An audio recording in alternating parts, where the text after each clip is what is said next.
Hello. Hello, hello. Hi, Mats. Oh. Ooh, brr, cold. I was actually editing a video this morning, and my fingers are freezing. Okay, let's... Nope, not that one. This one.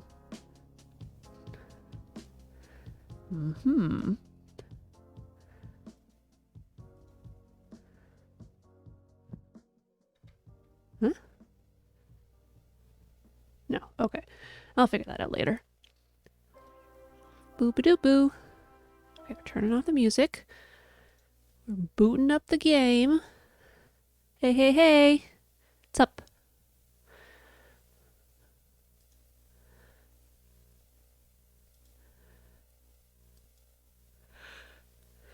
I think we're going to start out with one of the stories. Burr, burr, burr, burr, burr, burr, burr.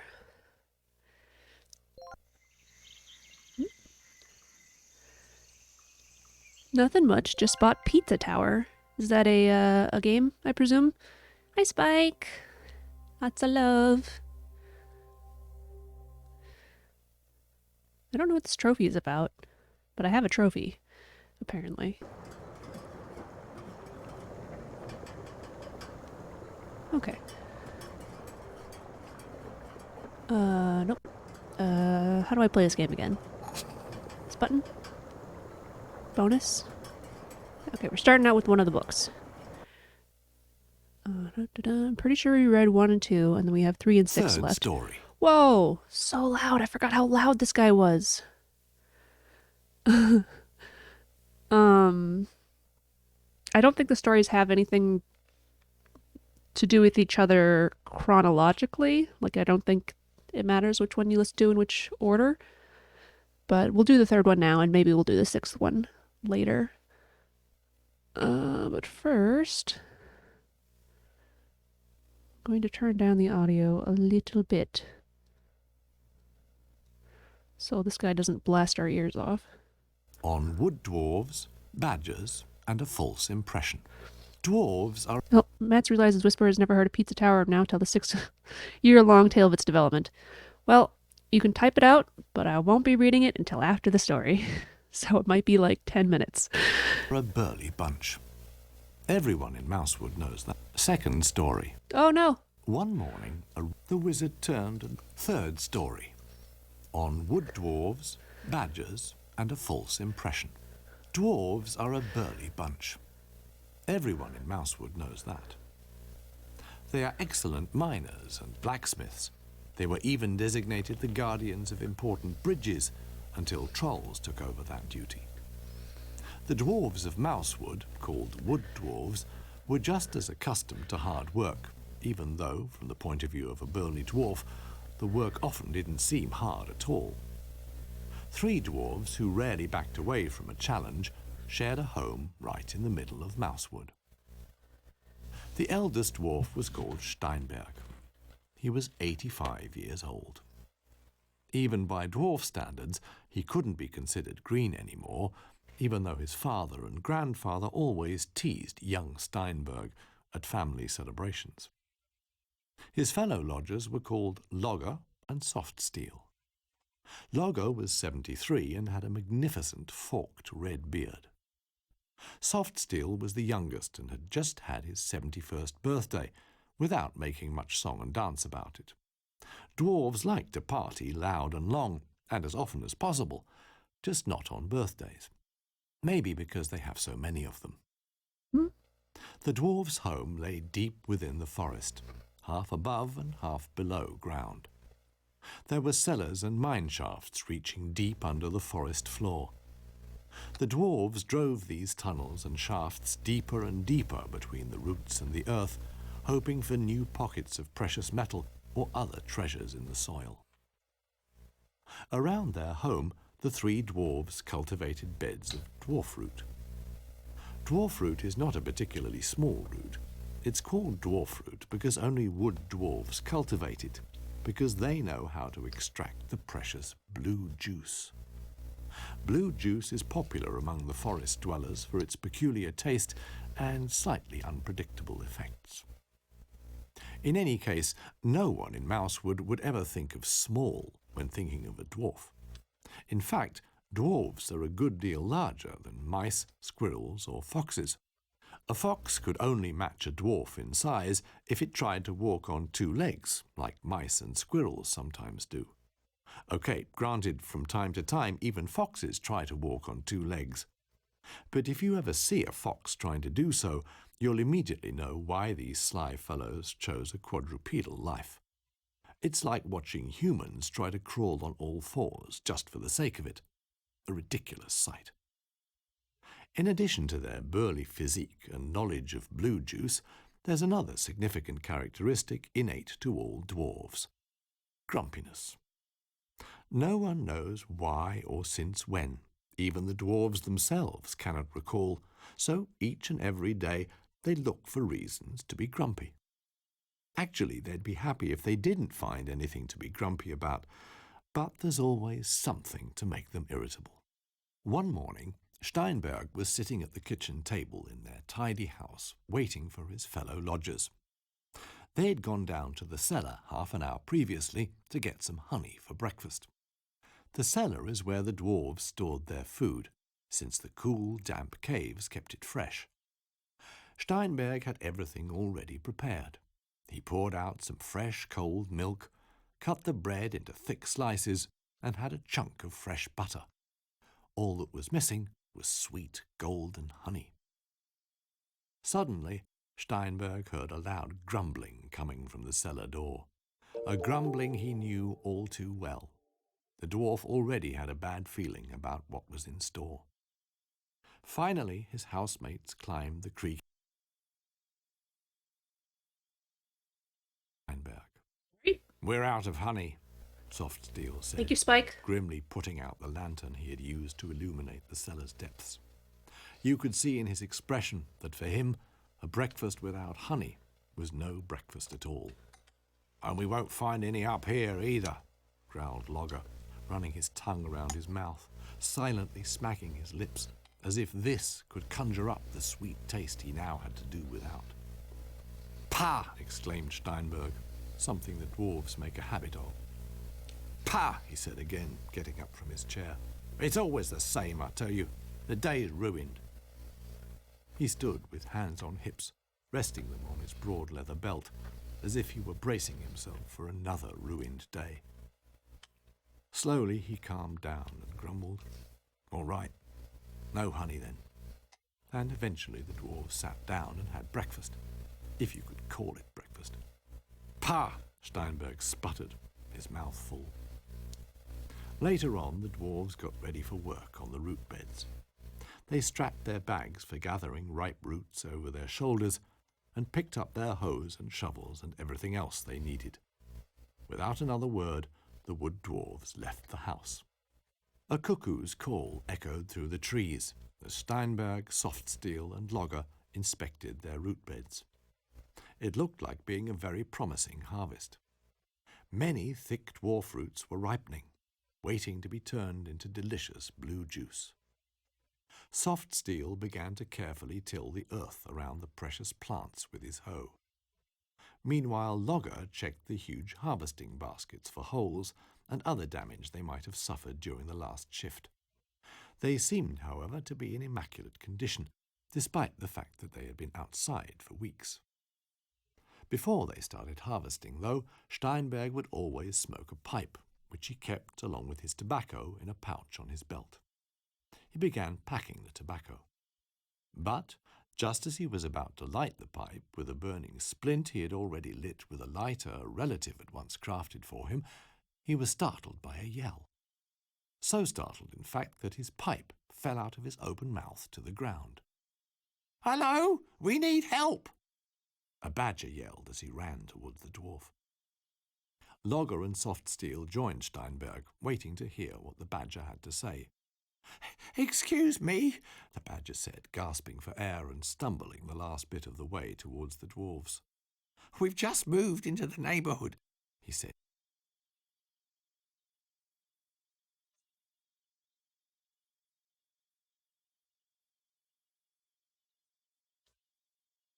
All right, see how this is?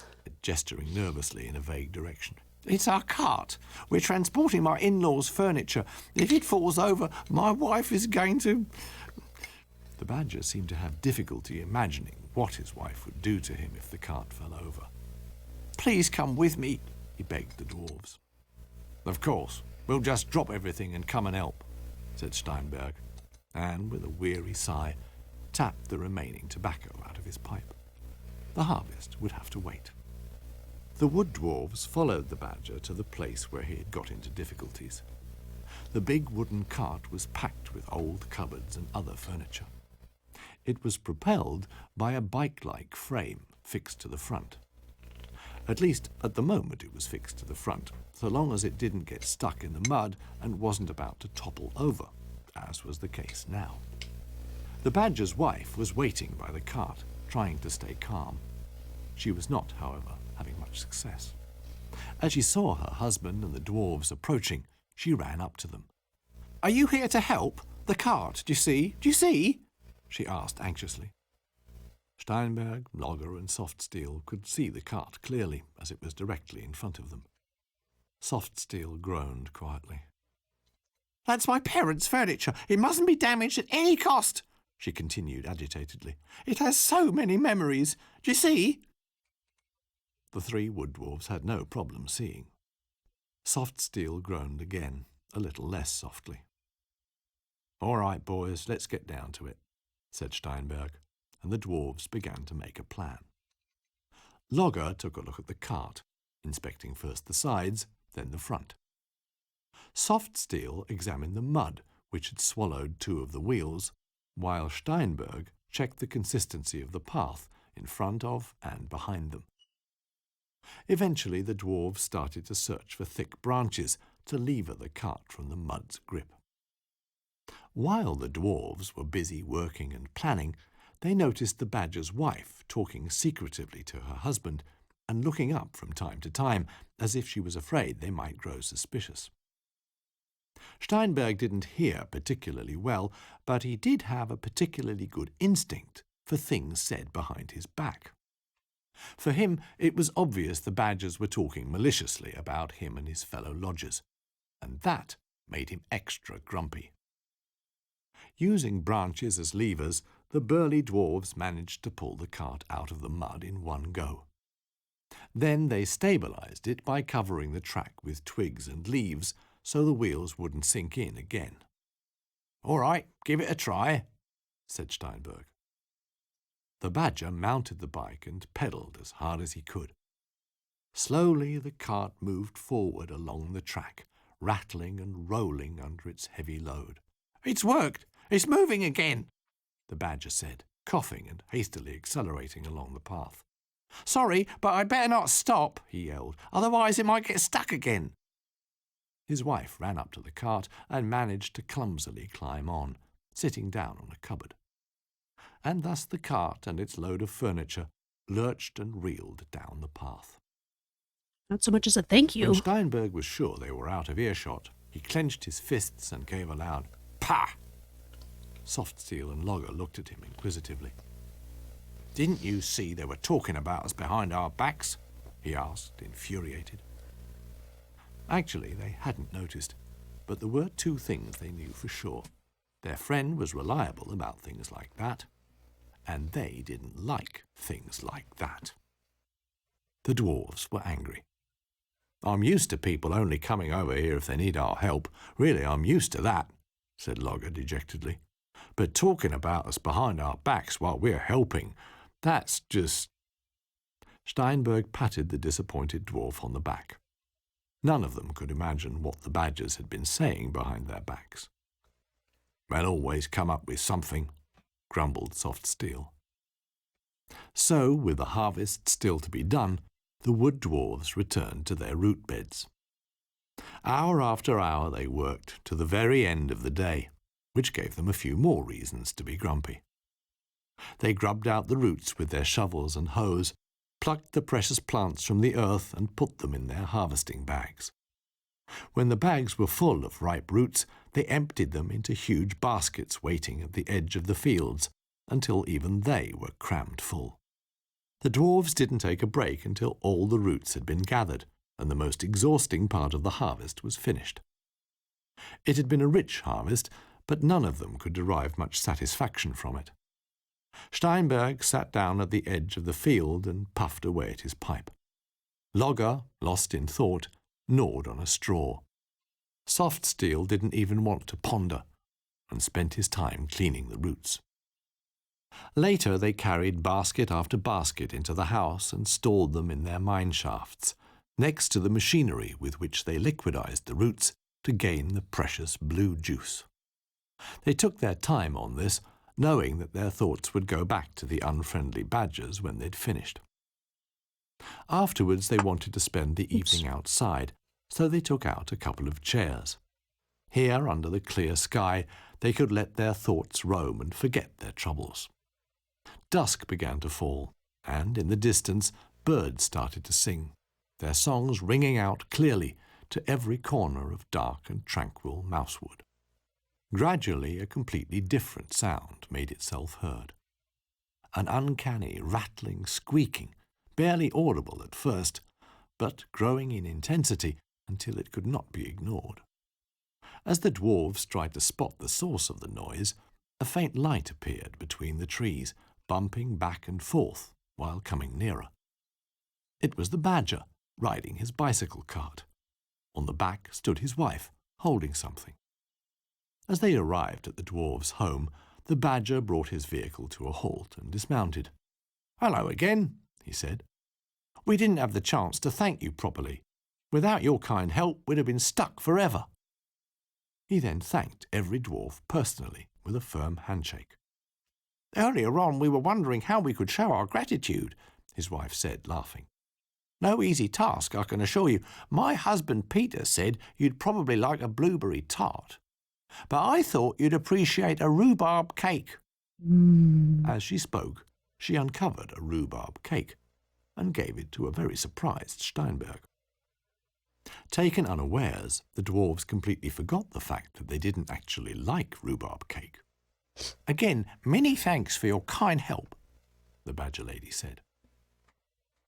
"It was a pleasure," replied Steinberg, as he took the freshly baked cake with a slight bow, assuming that was the right thing to do. Logger shook hands with both badgers and mumbled, deeply moved, "Welcome to the neighbourhood." What Soft Steel would have liked to be a mumble, since he couldn't find the right words at this particular moment, turned out to be more of a touched sigh. With that, the badgers bade their farewells and rattled off on their cart. The wood dwarves watched the wobbling light until it was swallowed up by the darkness. Back in their house, Steinberg put the cake right in the middle of the table and slumped down on his chair. "Pah! So they brought us a cake," he said, and eyed the cake, which, in fact, for a rhubarb cake, looked quite delicious. "Who'd have thought it? Looks like they actually brought us a cake," Logger agreed thoughtfully. Steinberg stood up and walked around the table, scratching his chin and thinking. The other dwarves looked at him expectantly, waiting to see if he had an idea. "We'll have to return the favour, or they might think we're bad neighbours," the oldest dwarf said firmly. And as he said it, he gestured towards the cellar door, where the freshly harvested dwarf roots were stored. Later on, the dwarves celebrated and ate the rhubarb cake with great pleasure. It had a very special taste, one you could really get used to. Then they raised their root beer-filled mugs to the new neighbours. Far into the night, the dwarf's home was filled with bright light, and thick blue steam spiralled into the night sky. And for quite some time, the rattling and sizzling of machinery could be heard coming from the cellar, as the first drops of the new season's blue juice were bottled. The end. Aw, that was nice. I was surprised. Apparently, I think the worst of people as well. All right. Let's go up to the pizza. Oh, kitty cats. They're all over me. They want food, but I ate it all. Okay, Pizza Tower has been all over Discord and over YouTube in the past 6 years, though actually the plot of this tale is going to be way too oversimplified. In 2017, the dev of Pizza Tower came up with an idea of a crazy maniac trying to destroy a tower because it was ruining his restaurant. So he started making the game and making the game and making the game. In 2019 and 2021, Patreon exclusive work in progress builds were released. And now, after I personally waited 4 years, it is done. Cool. Okay. Let's see, what is this for? Sixth story. Granny Mouse, George the Stag, and a mysterious place deep in the forest. Huh. Yeah, I don't know any of those characters.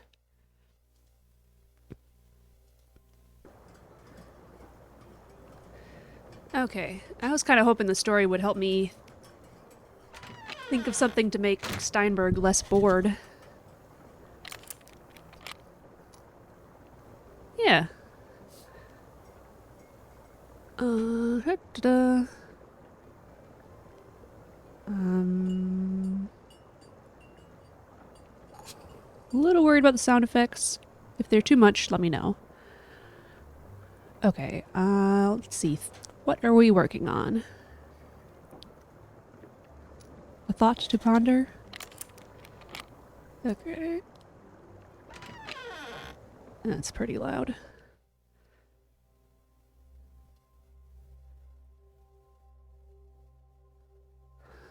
Huh.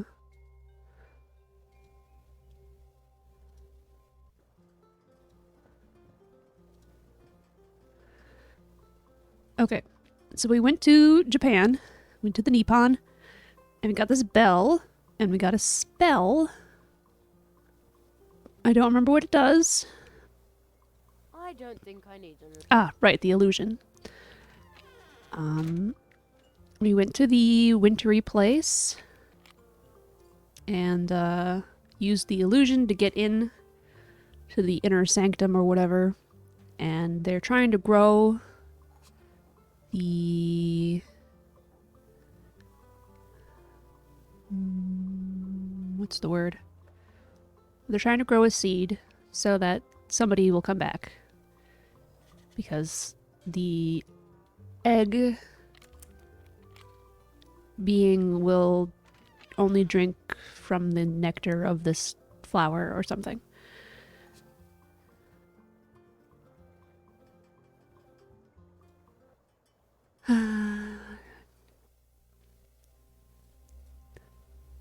Alright, music up a tad. Resume. Alright. We got an old spider web through incredibly obtuse means, thanks to Sake's help. We have a brush. And Steinberg is still bored.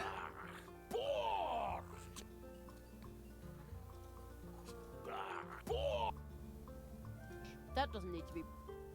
Is this... That doesn't. No. Okay, what if I use an illusion on him? Nope. Okay. Ba, ba, da, ba.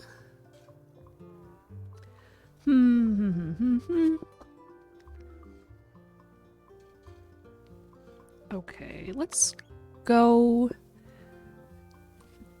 talk to the moths. Try to remember what precisely I need. Into the cold, but it looks. That's not what I wanted to do. I wanted to click this. I learned it's a literal achievement to visit the Steam store of Night of the Rabbit. Huh. Weird. If I remember, I'll probably do that later. Off stream. Okay, it needs to be nighttime to go through. The passage is closed. They seem to be nocturnal around here. Right. Oh, I think I could pass the time there, but it's too late. I'm passing it here. Probably just have to press the button on the main menu.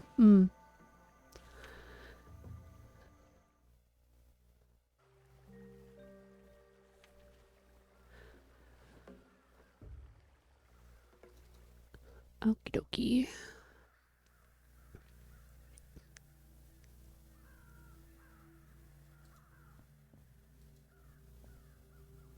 Oh man, it's freezing up here. It's even snowing a bit. That's probably the reason why Plato's bike froze in the puddle down there. The cold seems to emanate directly from the tree.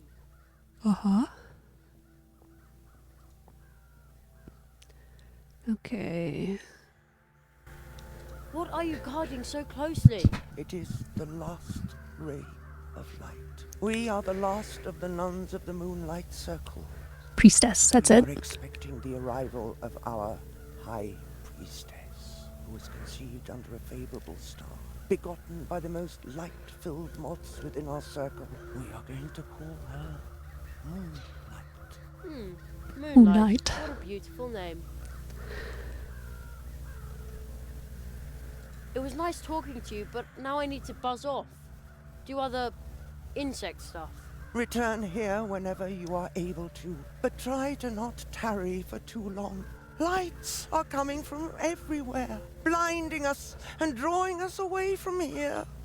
All right. We learned from this moth nun that basically the human city is creeping on. Well, and by creeping I mean stomping out all of the wooded area. Is that one of you? It is an image of our High Priestess, Moonlight. She looks very pretty, just like Moonlight. She doesn't have a mask. Has always been like that. And she will be once again, as soon as she hatches. How can you know that if she's still in her egg?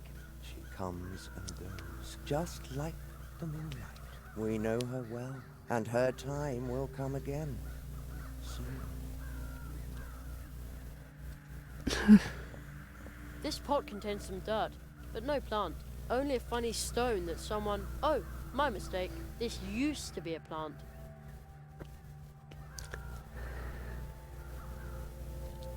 Can I get water in my cup?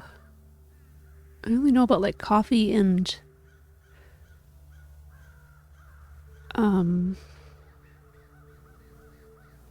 milk. No, I'd better be... Okay.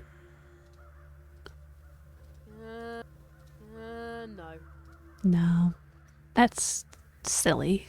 That doesn't need to be brushed. That doesn't need... Well, it's covered in cobwebs. I thought maybe. Okay. I guess, yeah, we can try that. Hi, Toby. You were right in the way, hon. The babbling brook. I'm sure my mug is an all-purpose weapon, but it won't help me here. Okay, I guess not. There's a sink at the dwarf's house, but I don't think you can get water from it. I think you just can dump contents into it. Hi. Hi, Toby. Da-da.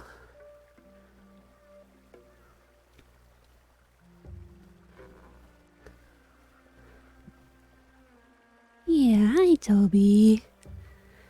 Baby. Let's make sure I've looked at all of the things in here. The nuts. Pot. This thing.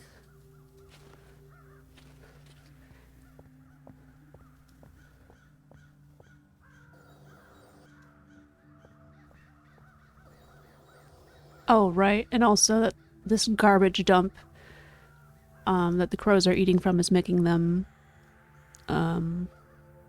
less intelligent, more bestial, I guess. Nothing. There's probably nothing here that will grow. Yeah, I think I remember trying that already. I think this is just going to be very generic. There is a tree in the northwest. Yep. To find it, you must I'm seek there. out the treetops, and that is where you will find your next spell. If you want to see me, come to the old magician's house in Mousewood. Yeah, it's not exactly a helpful hint.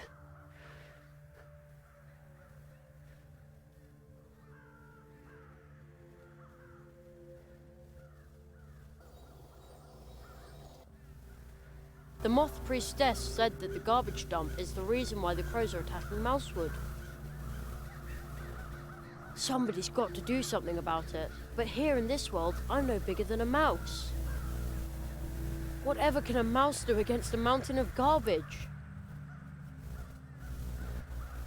Not much. I'm afraid I don't have any ideas.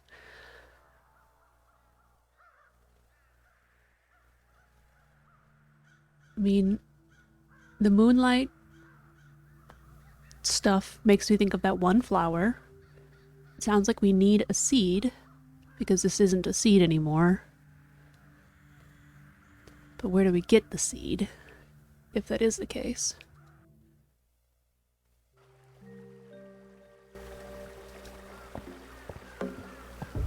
What a pretty flower. I think I've seen it on the label of one of Mum's relaxation teas.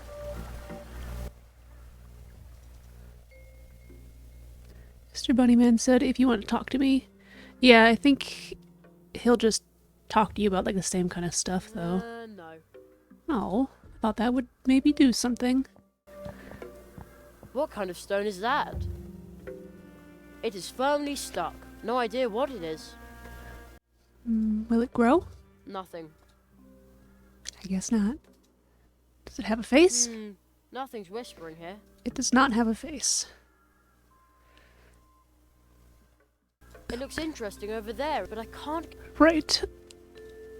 Okay, I do know that there's also a slingshot back here that we haven't precisely figured out what to do with it. Now, if I sit on this and then cut the rope... bad idea. Like, where are we trying to go with this thing anyways? No. Now, if I sit on the... Oh man, that's a long way down. I should do this during the day. Yeah, I think I remember this, and then he was just like, no, when I tried it during the day. I'll try talking to the bunny man again, just because. Neither the spider web nor the branch are sticky enough to fasten it there. Right, so I need something sticky. No, I'll keep... What's stickier than a sticker? No, I'll keep... Maybe I can get honey again? Juicy? Now I have beet syrup on tap. All I need is a container. I don't think of juice being Mug full of thick, sticky enough to, to actually adhere things. I'd better be careful with the syrup. It's... Okay. I'd better be careful with... Neither the spider web nor the branch are sticky enough to fasten it there.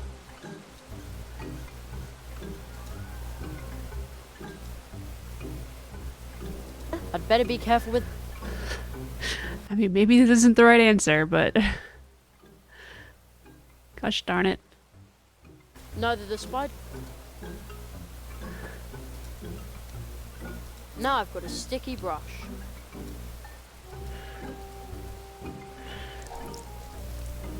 Right, the branch is sticky now.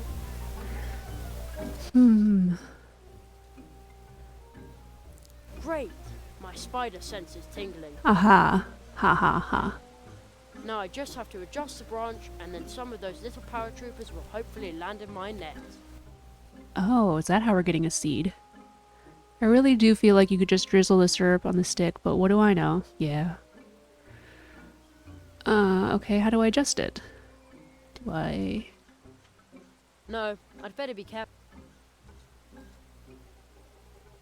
I need to be careful. That shoelace is extremely taut. Okay. I guess I need to go in and... Whoa! There it goes. The shoelace broke. So much for my nice grappling hook.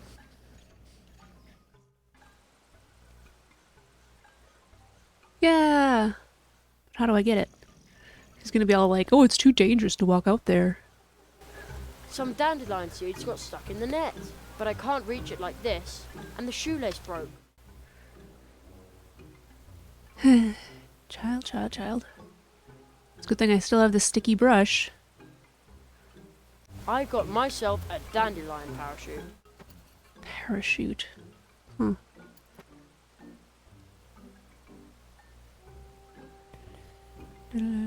Okay. Guessing that you plant the seed then.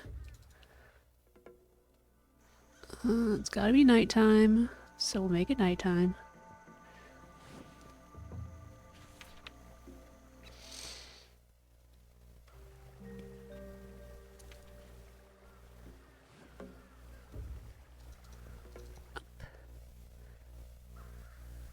Toby is just having a time.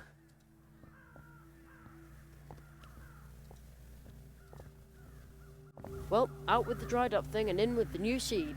You telling me the kid that has Now the grow and prosper. magician apprentice title can be considered wrong? Nothing's happening. Yes. What do you mean nothing's Isn't happening? this a special flower pot? It is purer than most, but not a magic pot. But is the seed still going to sprout? in Dude, you have a Your spell. intent to help us has already brought warmth to this place, but not enough to awaken this seed from its slumber in good time. That moonlight flower is time? I want a so dandelion seed. I wouldn't want misleading to for take me. root here either.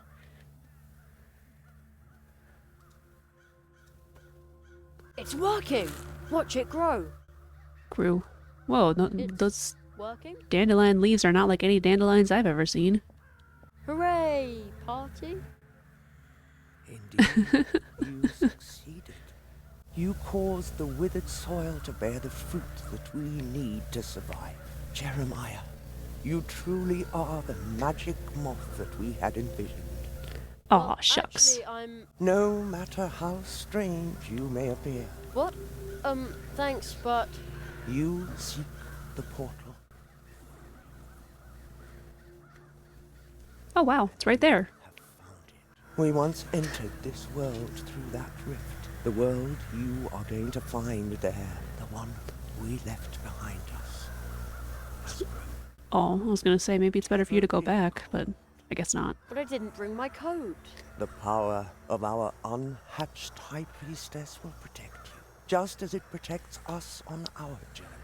It appears to be our fate to travel on, and it also seems to be yours. Tree walker.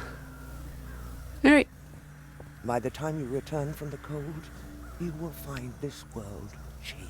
Is that I can sense in a that good way or a destiny bad way? closer.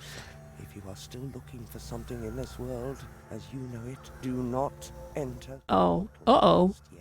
Will you Endgame pass stuff? through the rift now? No. No, I want to take another good look around in Mousewood first. The portal stands open for you. Come back whenever you desire. Oh no. I'm having end of game second thoughts. Yeah, I think so. Okay, I'm pretty sure I need one more dewdrop. Yeah, and I want to figure out how to make Steinberg not bored, if that's a thing. Let's see what other loose ends they have.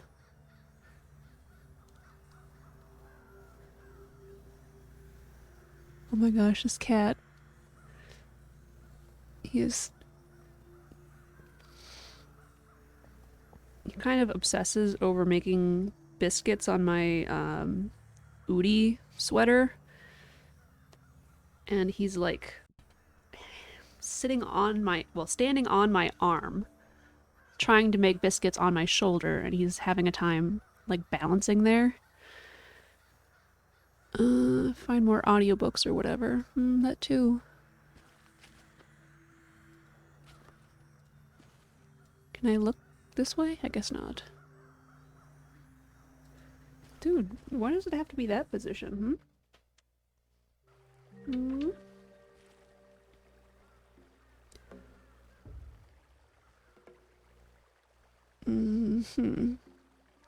Gosh dang it, Toby, your tail.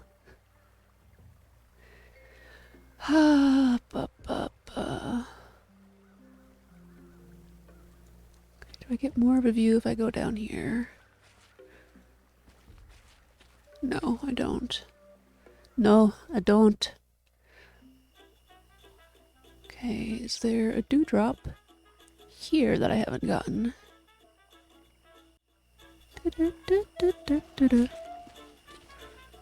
We all wish the young tree walker lots of luck. But now, on with the program.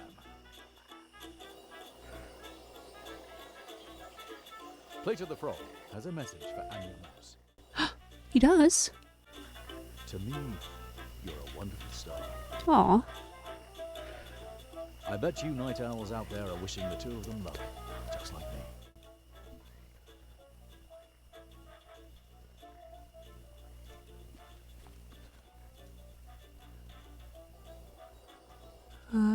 It's a thing, but I don't get to actually click on it apparently. Plato's mailbox. I wonder what's in there. I have a choice. Wet feet or ignorance. He may have a choice, but I apparently don't. I'd rather stay dry and not know. You know, I learned the difference between cats and dogs the other day. Be sure to join us early tomorrow for morning calisthenics. Dog be like, wow, these are beings give me food, water, shelter. They must be God. While cats be like, oh, yeah, this is a joke I've heard. These beings give me food, water, shelter. I must be God. Yeah.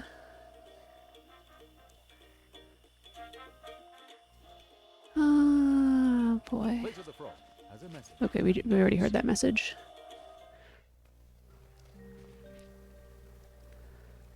The water-nut tree grew to full size and drank up the whole puddle. Maybe now it can suck up the rest of the flood with its roots. But that's bound to... Okay. It looks like it was hit by lightning about 1,000 years ago. Somebody seems to have carved 4 openings into its gnarly trunk. I mean, what's that about, you know? We haven't done anything with this. That doesn't need... Sure it does.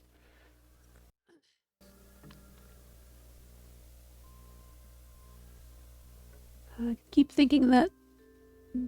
It looks interesting over there, but I can't get across the... Look, I keep thinking that these nails for the Great Zaroff posters are dewdrops, but they're not. Okay.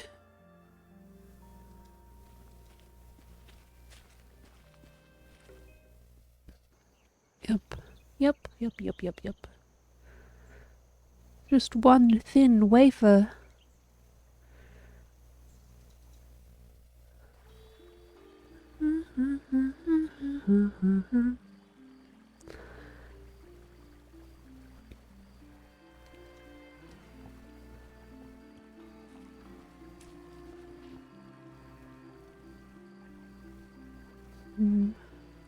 Paws off the Oh. cannon. Imagine usually I have to even at Oh, I didn't know I clicked on that.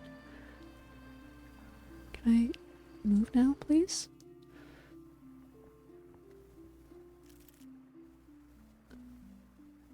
I feel like if it was somewhere in the town area, I definitely would have seen it by now. I don't think so. I don't think it matters.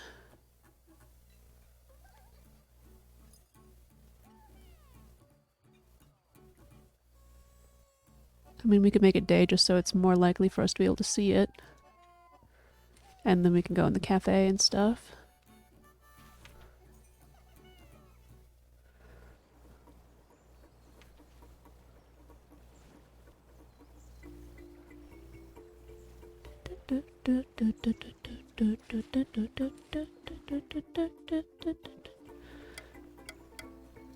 See, why wouldn't I put my brush in this honey that we used once in the game? so and tinker every day. Yes, I like it just that way. One of the post tools. I No. wonder I want you to walk over here. Handy tools all shiny new. It is dirty. Help prevent the hedgehog flu.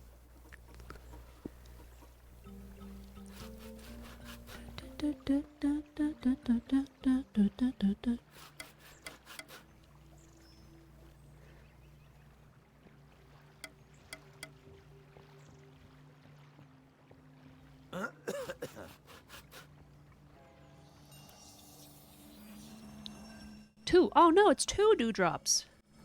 Misremembered. Well, shoot.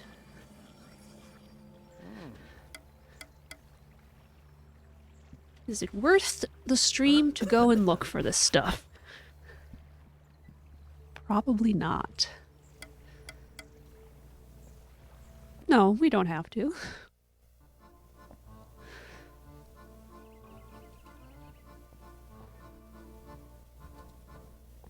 Back already? I'll get back. You have... but there isn't much. So how...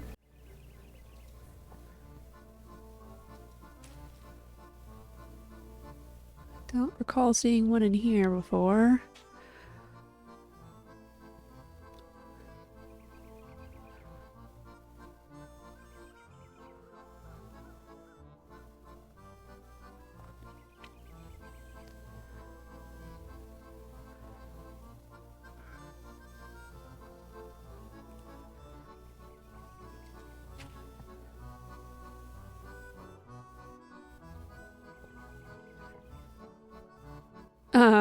Aren't there like 900 Korok seeds in Breath of the Wild? Yeah, I also gave up on that. I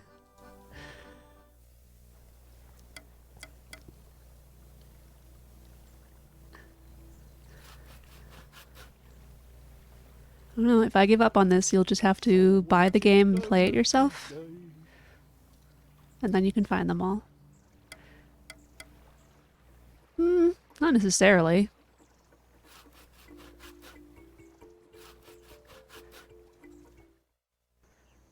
You and I are not built the same, Matt. Matt.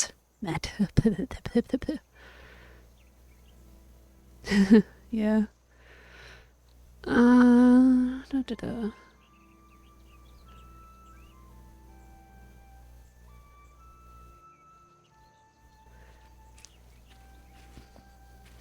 Well, I'm not... if I decide I'm not gonna do it, then I'm not gonna, but I'm gonna look for a while more.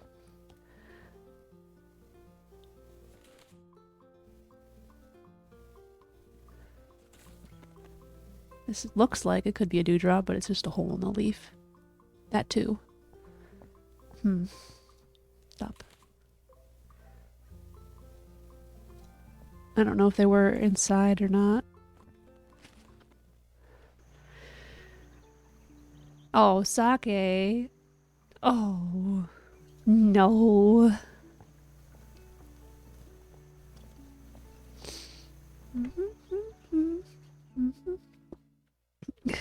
Question mark. I've been in here so much. I definitely would have seen a drop if it were in here.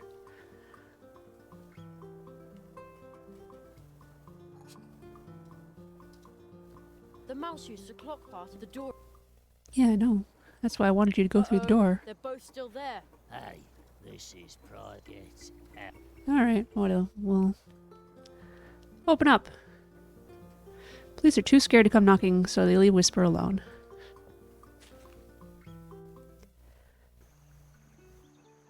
Saka's out here defending my honor.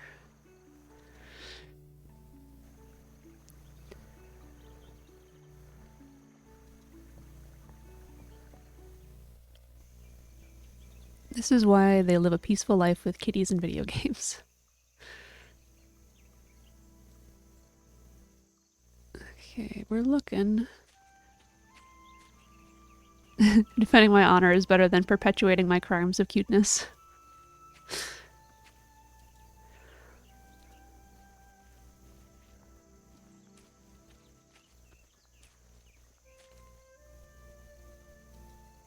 That's not a dewdrop, that's just a bump. Oh, you're in Mousewood too. How funny. We knew this. We talked to you. Okay, it's not about walking further that way.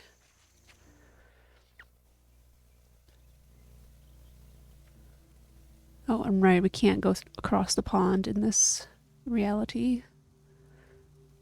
Oh dear. I do not think I'm going to find those dewdrops.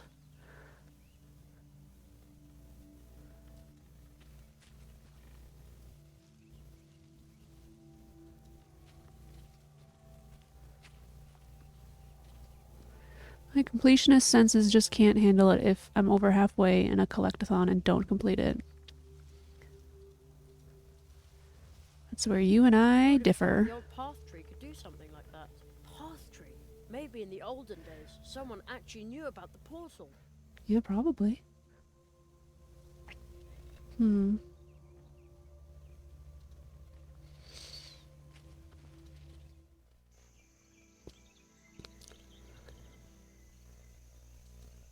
Does this guy have a face? Is this a rock with a face?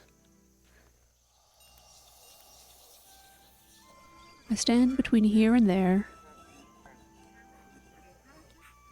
But if you walk over me, then I will take you from there to here.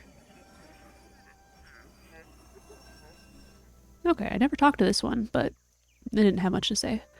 It's hard when depression gets in the way of life or whatever. I can see why people do not have the ability to 100% everything. Yeah. Yep. Mostly I just have other stuff that goes on, and then I don't return to a thing. It's not worth the effort to get past the starting hump or whatever. That's not what I wanted to do. I intend to do this with everything, but I flip-flop my focus a lot. Yeah.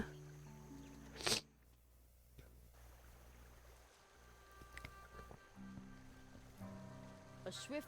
No, I don't want you to talk about the brook. I want to just look over here.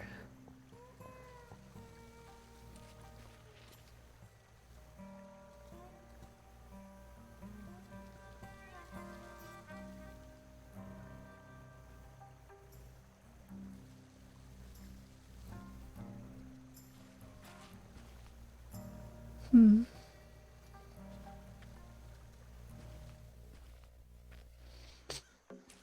I'm not finding dewdrops, man.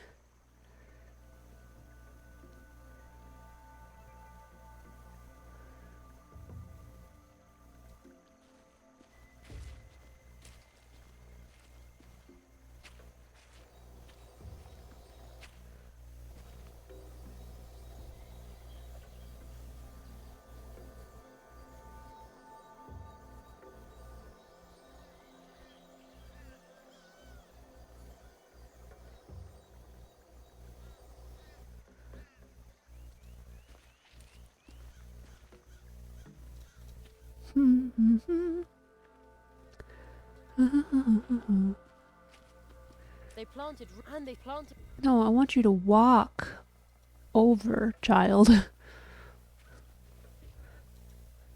Shut your mouth and start moving your feet.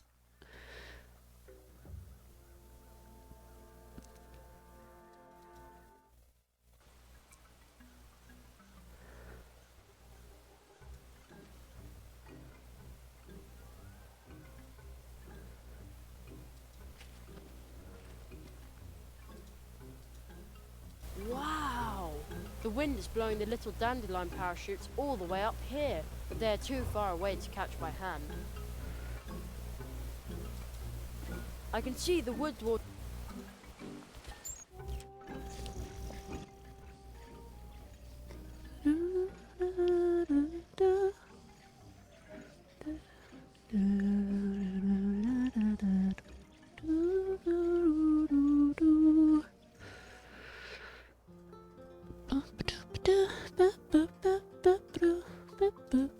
You want this, Steinberg? Hmm.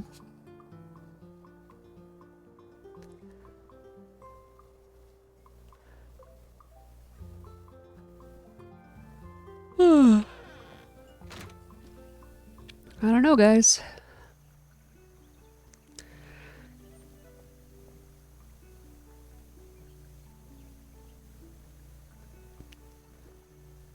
What are your feelings, Matt, towards me looking them up?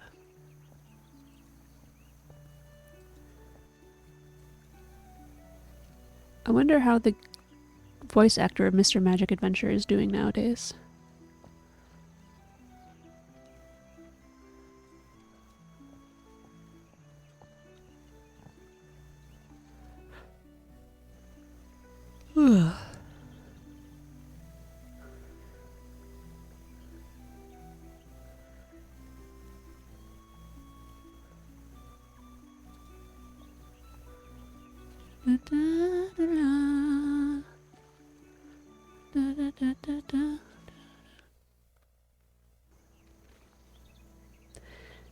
If it is a true last-ditch effort, look them up. I will seriously lay in bed for at least 16 minutes thinking about how you didn't complete it.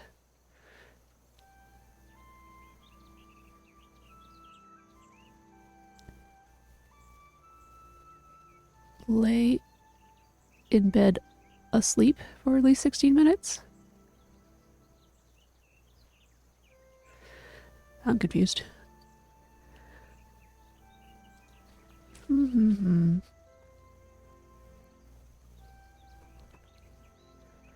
Well, first, is there any place I haven't looked today? Have I been forgetting anything?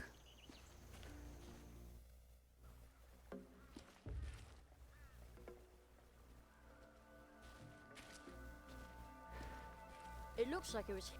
Somebody.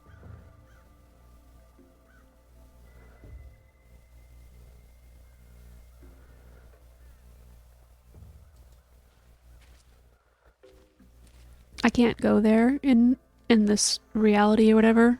I can't cross the pond.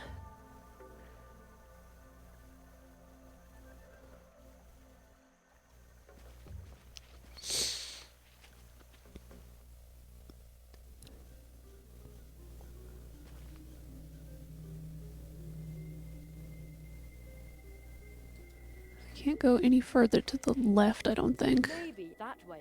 I could find. What if I. And anyway, so I. So I get.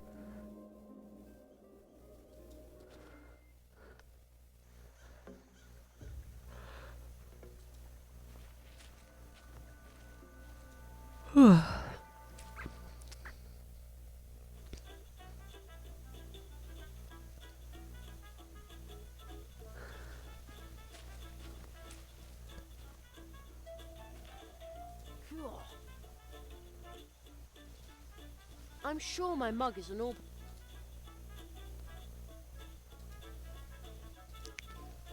That doesn't need sticky. Sure, it does. How does a fly break the ice at a party? Right! It asks, is this stool taken? Wow. That looks like. I don't know what, but it seems that can't. Yeah, so I can't go back through the portals. Swamp Radio 103.6, 5. I guess it's inside my backpack that I'm looking, not my hat. But I don't see anything here.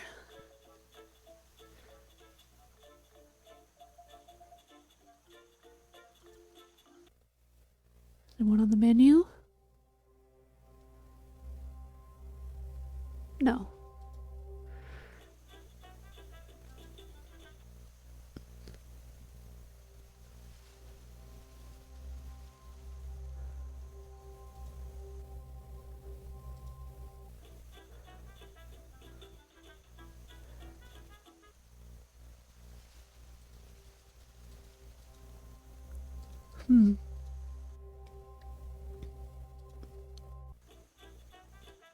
Is there one if I play quartets with people? Card games live on the radio? I don't think the world is ready for that. Tish. Mole in the morning.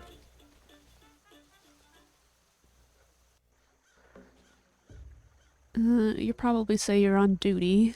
You don't want to play, but... Not before I go off duty. yeah.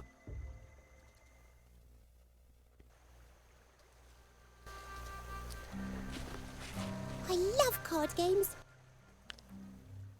The game starts. Opponent's turn. I don't see one. Asks for a card. Opponent asks for a card. No. Opponent Opponent asks for a card.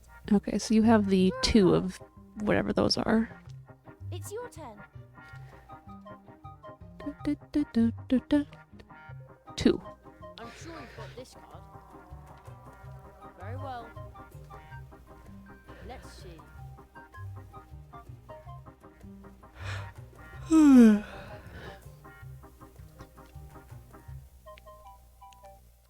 I'm sure you've got this card. Exciting. Draw a card. Opponent's turn. The one I just asked for. Asks for a card.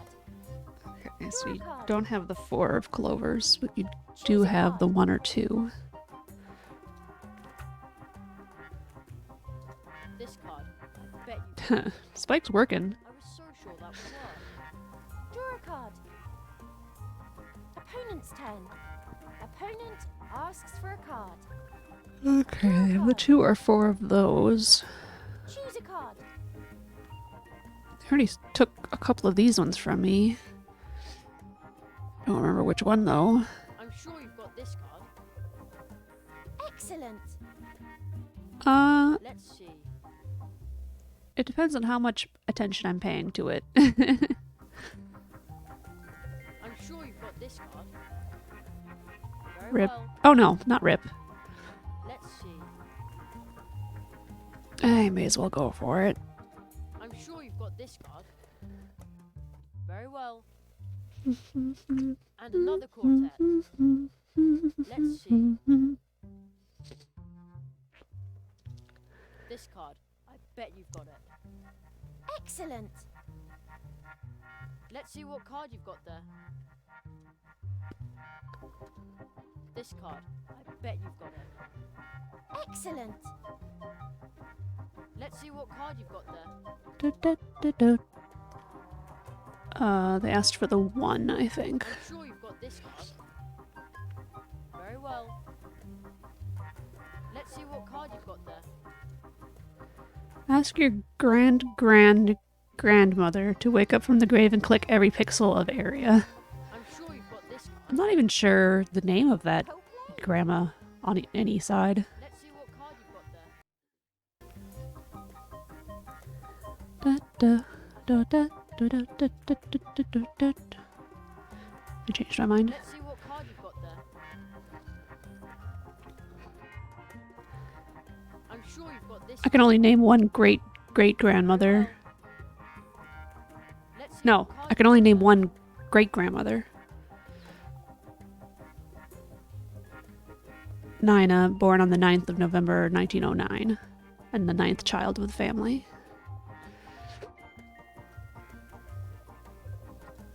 I'm sure you've got this card. Very well. No. Let's see. Why haven't you asked for any of these? This card. I bet you've got it. Extra life. Extra life? Extra life? Opponent's turn. Opponent asks for a card. Goodbye, stones. Goodbye. Opponent asks for a card. Goodbye, leaves. Opponent asks for a card. Ain't got that one. Draw a card. Choose a card. Now it's basically guess which one of these ones she may have gotten. Because I have 3 out of all of them. Oh. I'm sure you've got this card. We asked Toki to do it. I might have Toki's got their own stuff to do. Draw a card. Yep. Opponent's turn. So they had the... Asks for a card. Oh, you little squirrel. Opponent asks for a card. Opponent asks for a card.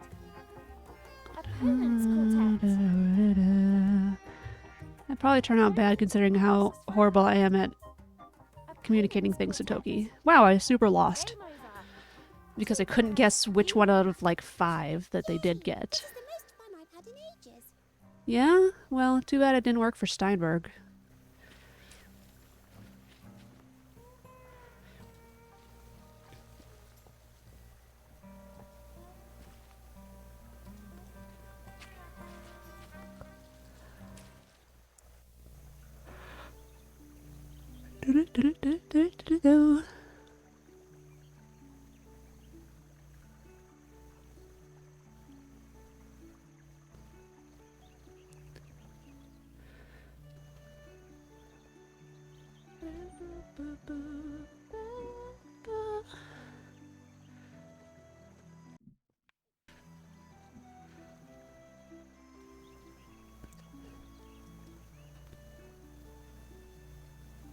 All right.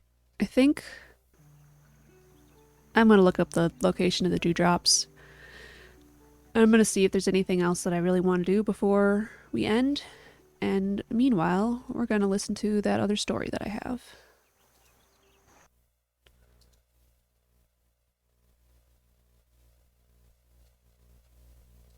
Sixth story. Granny Mouse, George the Stag, and a mysterious place deep in the forest. It was early in the morning, and most of Mousewood's animals were still asleep. So if anyone had tried to gently wake them, telling them the sun was up and the birds were singing their morning songs, all they would probably have done was roll over, mumble, and sigh incomprehensibly, just like humans when they want to keep on dreaming. Some animals, though, were already awake, either because they enjoyed the silence when the forest itself still seemed asleep, or because they just couldn't sleep any longer. The latter applied to George the Stag. He'd struggled for days now to get a good night's rest. He always woke up early and couldn't get back to sleep afterwards. Sometimes he was so tired that he didn't even know if he was truly awake or still sleeping and dreaming.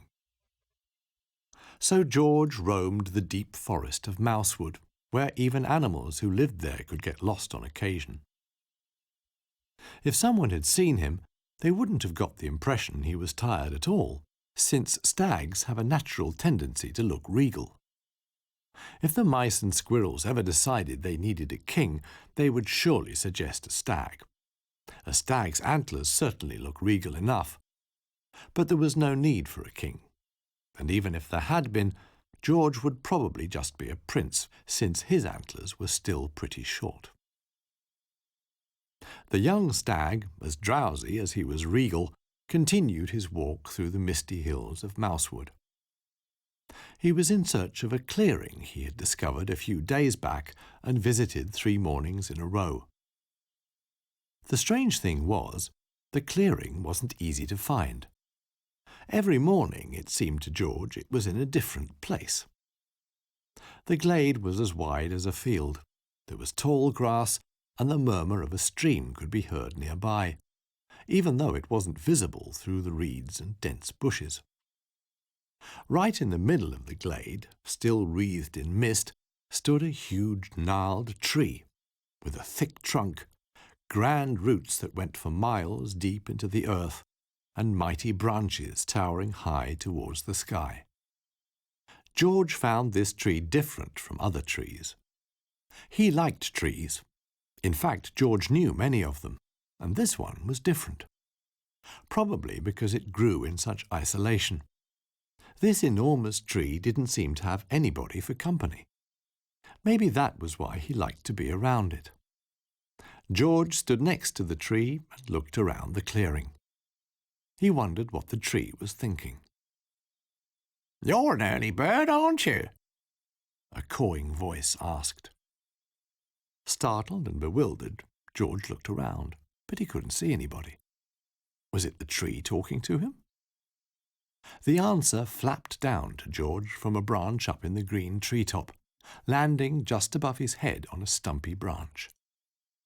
A coal-black raven, his feathers shimmering mysteriously more blue than black in the day's first sunlight. The bird fluffed up his feathers and made himself more comfortable. "You've been here a couple of times now, haven't you?" he cawed. George nodded. Sitting on his branch, tilting his head to the left, then to the right, the raven peered at him. His black eyes glinted despite the morning mist. "The likes of you rarely venture here," the raven said, gazing across the glade. "This place isn't easy to find. It's as if it were constantly on the move. Yesterday it seemed to be somewhere different, the same the day before, said George. But I was probably just too tired to find it. Quite the contrary. You found it because you were still dreaming a little, the raven said. In their dreams, everybody knows how to find this place. Whoever sleeps will know the way. What do you mean? Asked George. Dreamers visit this place, replied the raven. And sometimes they come here even though they're awake. Then two may sit here by the tree and look into each other's eyes. Sometimes a poet comes, or a badger with brush and easel to paint the tree. But they rarely recognize this place from their dreams, even though they've been here many times. George half understood what the raven was telling him, but was utterly confused by the other half. Pondering, he pawed the ground with his front hoof. "And who are you?" he asked. "The memory of everyone who leaves here is imprinted. A raven once came here. After he left, I remained as part of the tree's memory. It remembers many things, and its memory runs as deep as its roots, for it was the first tree. Without it, there would be no forest. Even when its time had passed, it remained intertwined with the forest. Now its roots not only grow to every part of the forest, but also reach into the realm of thoughts and dreams. It knows all the forest's secrets." "But why is it remembering you right now?" George asked, looking at the glade again. There was no one else there, just the raven. "Because I visited it once and sat beside it here in the foggy dew, just like you. So I crossed its mind. It's a wonderful morning, isn't it?" asked the raven, eyes glinting. George nodded. The raven soared skywards again and disappeared in the green canopy. What was left of the morning mist glowed faintly on the meadows under the gentle touch of the sun's light. High above, the wind began to sing in the branches, while the trunk softly creaked. George decided to return to the more populated parts of Mousewood. The stag had the urge to talk to someone less enigmatic than the black raven, so he ran through the tall grass back to the forest. After a while he turned back, but the glade had vanished. Where it had been just moments before, the trees now formed dense ranks, and George wondered if the tree would remember him as well. It was still early, but Mrs. Mouse the mouse was already busy. The old lady was preparing breakfast for her grandchildren, who were visiting her. She had already been to the baker's, luckily bakers are early birds as well, and bought some rolls. So the breakfast table was already set when her grandchildren, Lars and Jess, came tumbling down the stairs surprisingly early. They scurried over to the table, still in their pyjamas. Mrs. Mouse would have loved to pinch their cheeks because they looked so adorable. Then she remembered how she had hated having her cheeks pinched when she was a child, so she spared her grandchildren. Instead, she put a big glass of milk for them each on the table and tousled their hair. "Well, you two," she said, "you're up early." Lars raised his glass with both hands and took a long swig of cold, fresh milk. His big brown eyes looked out from behind the glass. After a swig that size, he needed a while and took a deep breath before he could answer. "Yes," Lars said excitedly, "'cause we're going to sell lemonade outside." "Lemonade?" asked his granny. "Do you know how to make lemonade?" "I can make lemonade," Lars replied, even more excited now. "Drinking lemonade is what you're good at," said Jess, who was a bit older than Lars, as he buttered his roll and daubed it with jam. "But you don't know how to make it." "I do, with lemons," said Lars. After breakfast, Granny Mouse made a jug of her tasty lemonade and gave it to Lars and Jess to sell in glasses to passers-by. They'd been inspired by their good friend Humbert. Even though he was a bit of a know-all, they still had a good time with him. Lars carried a small empty box from Granny's garden to the forest track, while Jess followed with a bigger one. Side by side on chairs, the boxes made an excellent booth for selling lemonade. All that was missing was a sign telling potential customers what was for sale and how much it cost. "How much is a glass of lemonade anyway?" Lars asked. "It's not so much what we charge, but how much a thirsty customer is willing to pay," Jess replied like a true salesman, pacing up and down. "You mean they just give us as much as they like?" Lars asked, scratching his left ear. That wasn't what Jess meant, but he liked the idea anyway. "If we're that generous and let people just pay as much as they want, they may give us lots of money," he said, telling Lars what to write on the sign. Lars was good at writing, even though he hadn't started school yet. "Tasty lemonade. Price, customer's choice," is what the mice wrote on the sign, and then they waited for their first customer. From time to time, someone passed their booth with a friendly greeting, but no one wanted a glass of lemonade. Then Oswald the squirrel came along and was intrigued by the sign. "Just think about what you'd be willing to pay for a glass," Jess suggested. Oswald thought about it. After a while, he asked, "So I determine the cost?" "Yep," said Jess, already worried this would be too challenging and their first customer wouldn't enjoy thinking about the price of lemonade. Oswald ran off and climbed a tree some distance away. He briefly disappeared from sight, then reappeared on one of the trees nearby. He had a big, shiny acorn with him. "This one's perfect," Oswald said, polishing the acorn with the back of his paw so it shone even more. The young mice accepted Oswald's payment and poured him a glass of lemonade. He drank slowly, sip by sip. "Tasty," he said, returned the glass and took his leave. Lars and Jess put the shiny acorn on the counter and waited for more customers. Suddenly there was a suspicious rustling in the bushes, but the mice were concentrating on the path in front of them. "Psst," the bush behind them said. "Did you say something?" Jess asked, but Lars shook his head. "Psst, psst," the bush said, now louder. The brothers turned around, and a stag poked his head out of the shrubbery and grinned at them. "George," Lars said happily. "Hey, you two, what are you up to?" George asked. "We're trying to sell marmalade," Lars answered. "Lemonade, not marmalade," Jess corrected his younger brother. "Lemonade," Lars amended. "Look, we got a nice shiny acorn for one glass." George took a closer look at the acorn. It was so shiny he could see his own reflection in it.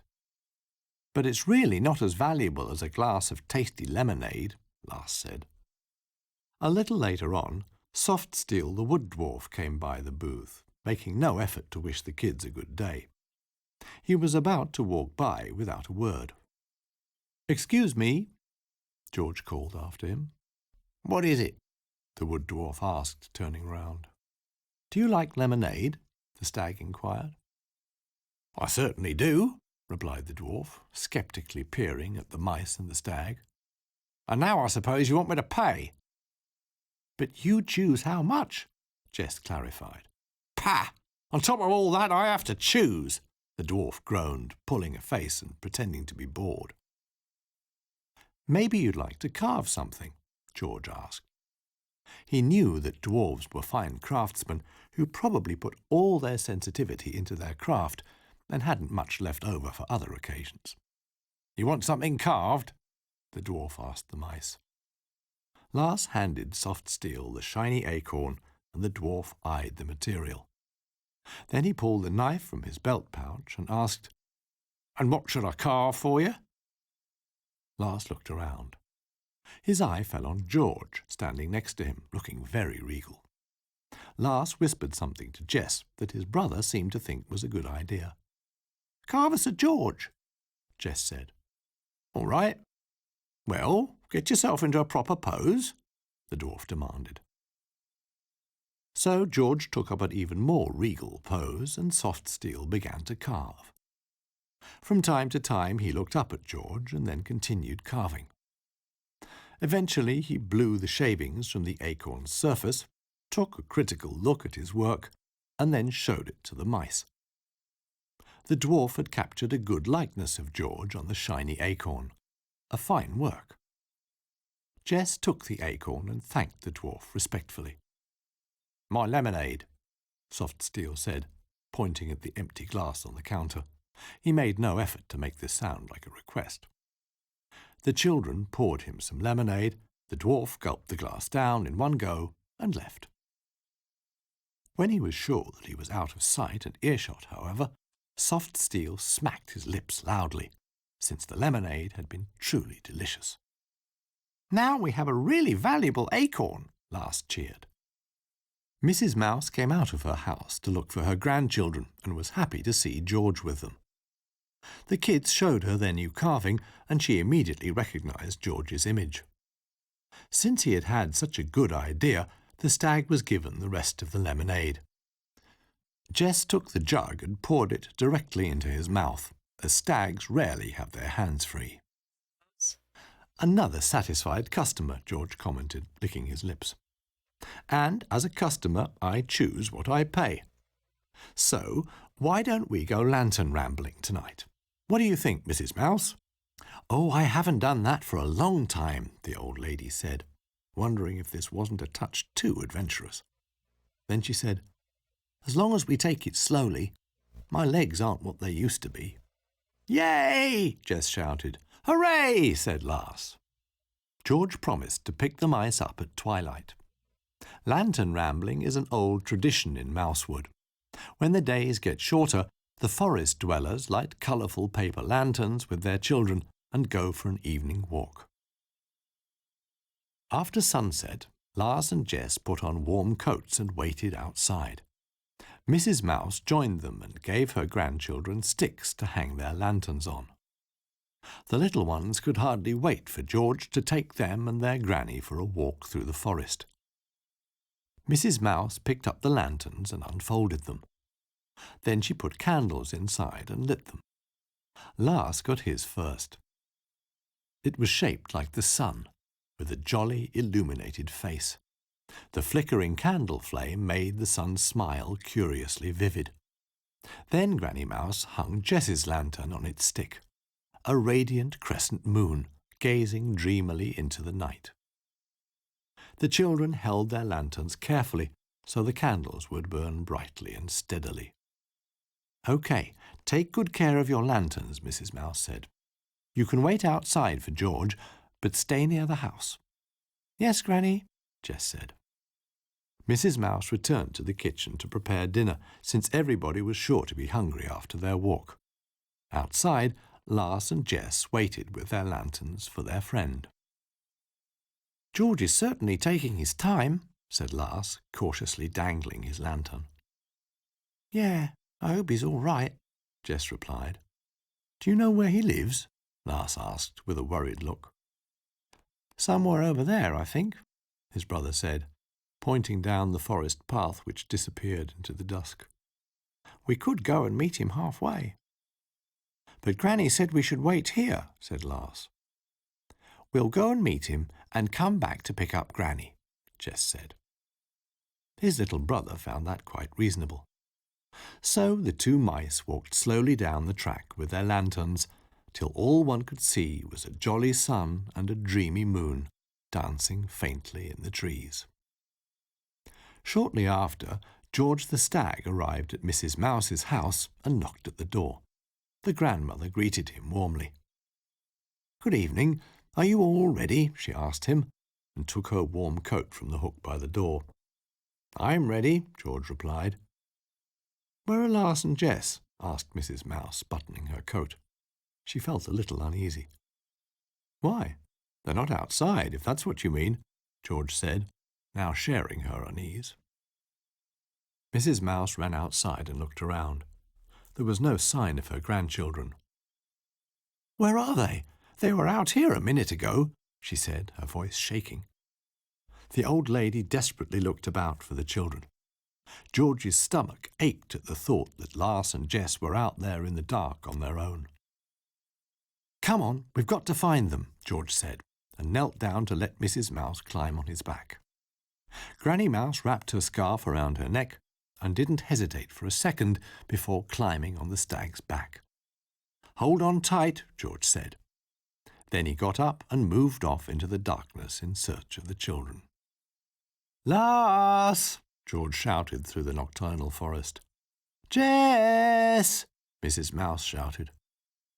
But there was no answer to be heard, nor lantern to be seen. "Where are you?" their grandmother called as loud as she could. They came across some other animals, like Conrad the owl and a couple of polecats, but none of them had seen the kids. And so the stag ran through the woods with the grandmother mouse on his back, shouting their names in the dark. Fallen leaves whirled into the air behind them as the stag dashed through the dusky trees. Soon they'd covered a great deal of the neighbourhood, so the stag went into the deeper, less populated parts of the forest. But still there was no trace of the two mice. "Should we search somewhere else?" George asked, worried, scanning the shadows. "I don't know," Mrs. Mouse said in a low voice. Then something occurred to her. "Wait, I've just remembered where I used to sit with my husband," she said hopefully. "Where's that?" the stag asked. Mrs. Mouse tried to remember, and the stag wondered how the old lady planned to find the way in the dark. "Just go straight on," she said, as if she could see the place in front of her. So George went straight on. Suddenly they emerged from the trees in a glade, the same glade where George had talked to the raven that morning. The huge tree towered on the other side of the clearing, bathed in pale moonlight. George ran over to the tree. "This is where I used to sit with my husband, right under that tree when we were young. It's so long since I've been here." "George, can you see the little ones?" asked Mrs. Mouse with hope in her voice. "My eyesight isn't what it used to be. Is there someone there?"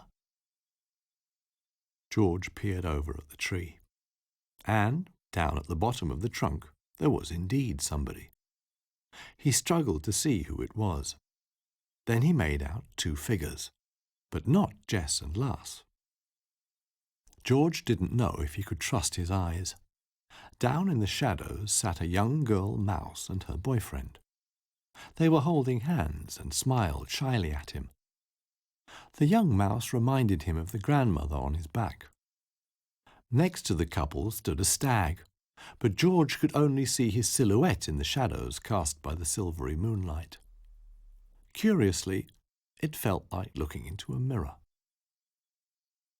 "The tree remembers us," he thought, reminded of the raven's words. "It's not the kids," he said quietly to the grandmother.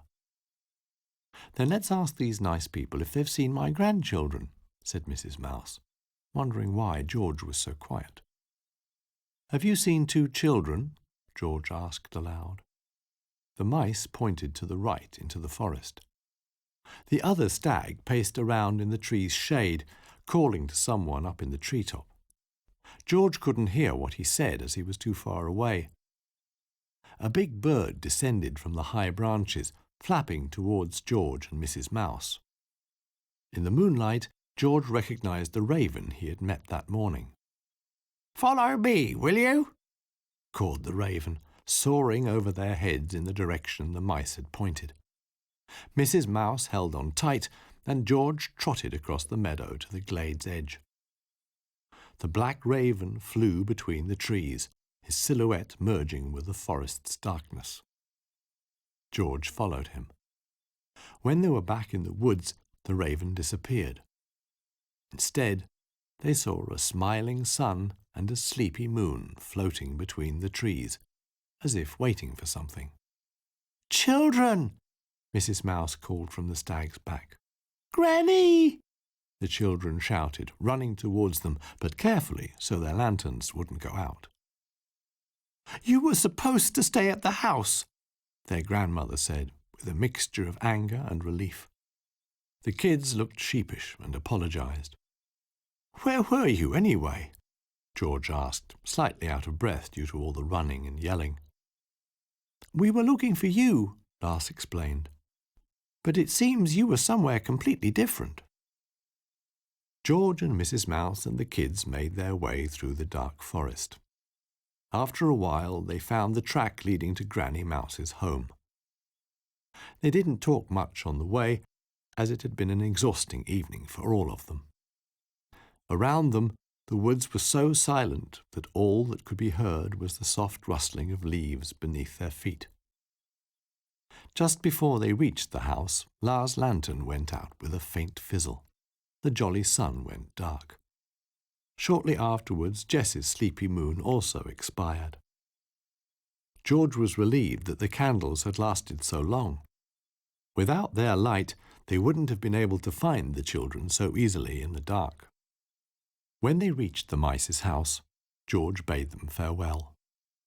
The house was far too small for a stag, and he was also very tired. After saying goodbye, the mice had dinner and went to bed. When Lars and Jess had brushed their teeth and crawled under their warm blankets, Granny Mouse assured them that she wasn't angry any more. She was just happy to have them back, safe and sound. The children had to promise their grandmother not to run away again. Then she tucked them in and put the lights out. And shortly after, both little mice fell asleep. Their granny waited for a while, listening to Jess mumble in his sleep. He already seemed to be dreaming. The old lady went downstairs, and later, sitting in her armchair, she looked around her. On a cupboard stood pictures of her children and grandchildren. One showed a girl mouse and her husband. Next to them lay the shiny acorn carved with George's image. George was probably at home now, Mrs. Mouse thought, also probably recovering from a tiring evening. She greatly appreciated the stag's help in finding the little ones. And after a while, Mrs. Mouse fell asleep in her armchair. In every forest there is a tree.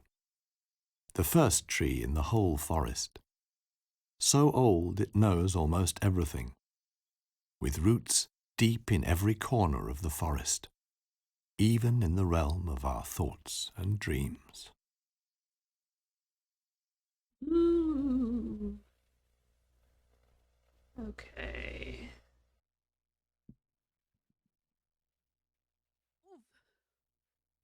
Dang kid's falling asleep so fast, just like Spike. Looking at you, Spike. Okay. So, it looks like the point of Steinberg being bored is for you to get a card from him, which I already did. So, there's the dewdrops to collect, but there's also the cards and these stickers. So I'm just going to go through and collect what I haven't gotten yet out of those. And then I don't think there's anything like any other side questy things for me to actually get into. So we'll round those up and then we'll move on with the story. So my guess is that I missed this one right here. Well, bam. And another. And I thought I might have missed one here, but it looks like I got that, so yeah, up here. Not that easy. Okay, let's... this area. There's one on here that I definitely got, there's one here that I definitely got, and there's one here that I definitely got. Okay.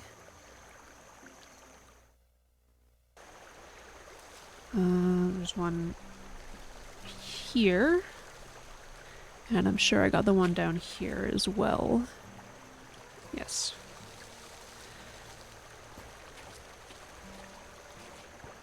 Okay, now let's do the swamp. Sorry, I'm looking at these a little in a weird order. Okay, so in the swamp there's one up here. Got that. And one up here. Looks like I got that one also. Also, you can only find dewdrops during the day, apparently. So that's a thing. This side? Is this the side that I want? Okay, there's one right there. That's the other one I missed. Sneaky, sneaky. Okay, let's round up these other things and then we'll go for the story that the, or whatever, you know, with the mirror that the dewdrops unlock. Okay, in their house.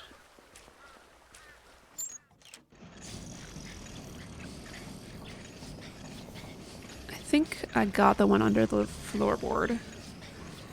And we're supposed to be able to check how many you have.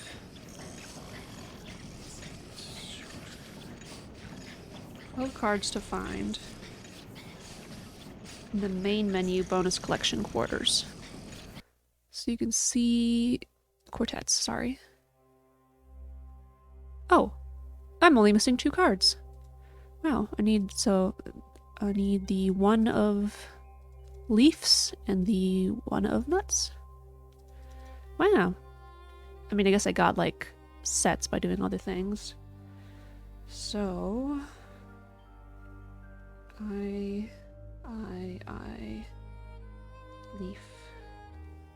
leaf number 1 is the one I need. During the night, go to town hall, go upstairs and click on the papers. I thought I did that.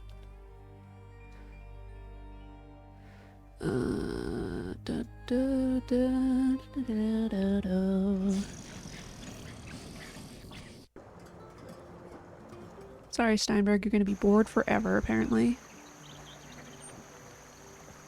Okay, this needs to be nighttime.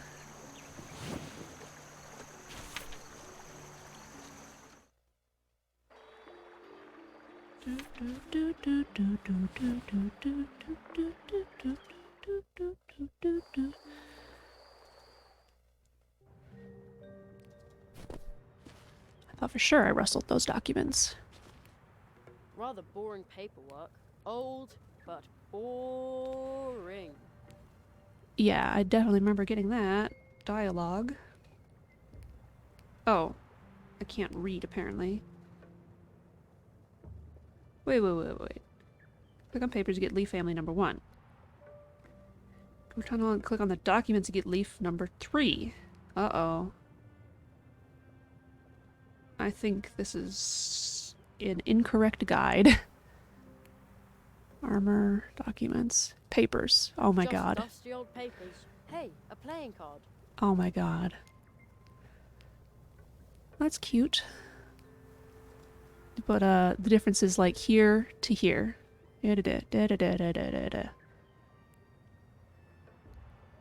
Oh my god. Okay, and then the other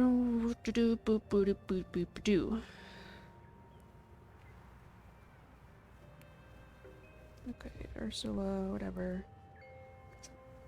I from I. Loopy doopy doo.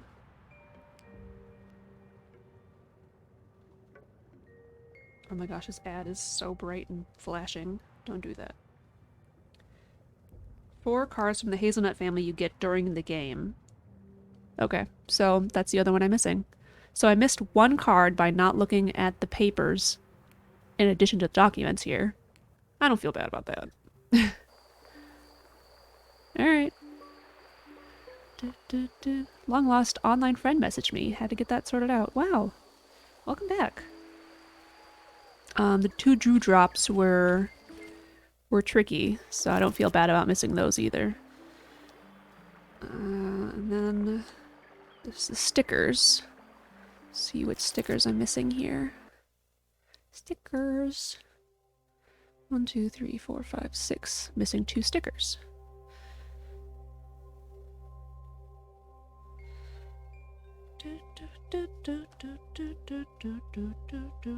Oh, and then there's the stories to collect as well. Okay, got those. Dewdrops, cards, story, sticker. Here we go. Okay. What I need is the butterfly and the bear. None of these say bear. Bunny, bee, fish, lizard, ladybug, snail, ninja. Okay. Town center at the bottom of the advertising pillar.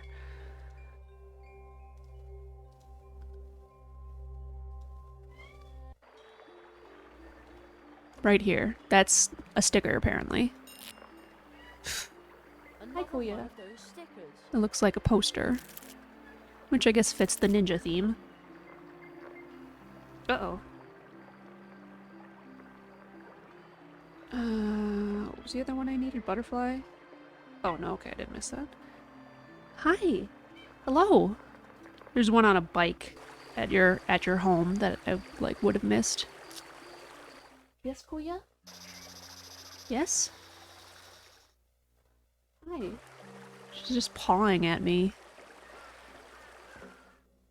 Okay,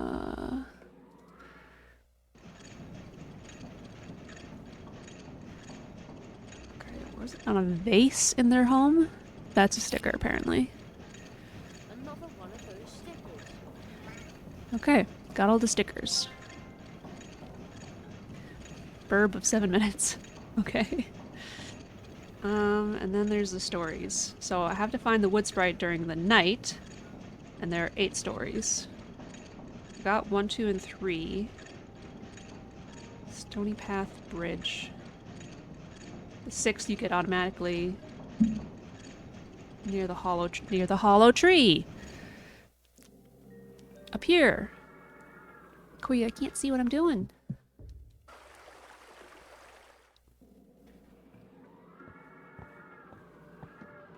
Only a hollow tree stump, with nothing in it. Whoa. I hear a whistling sound.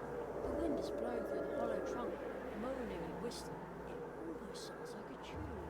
The organ music of the wind, breath of the forest.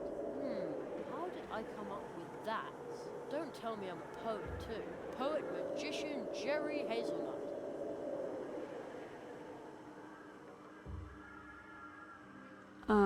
Do I have to get them in order?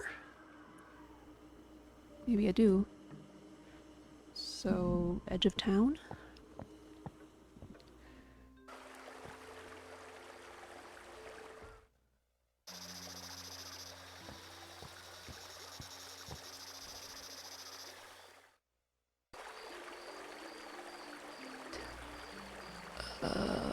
Which one's the edge of town? Oh, it's Forest Crossroads. So it's not that one. Town Gate.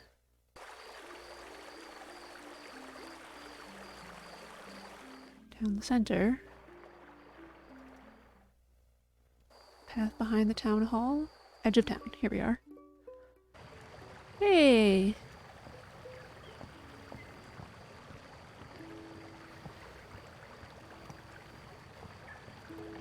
Boop, boop, boop, boop. No, come on. Talk to the wood sprite, please. Jerry? There we go. Hello, Jeremiah. You're still awake? The night air is laden with a certain fragrance. You can almost smell the stories floating in it, and I have already captured one this very night. It took place right here at the house of the Hedgehog brothers. Would you like to hear it? Okay. Would you like my story? I often find strange things between the words. Fragments of stories long forgotten, lost beginnings, and lost endings. Perhaps there's something you have forgotten. Maybe I can find what you have lost. Kuya, I can't see. I can't see, Kuya.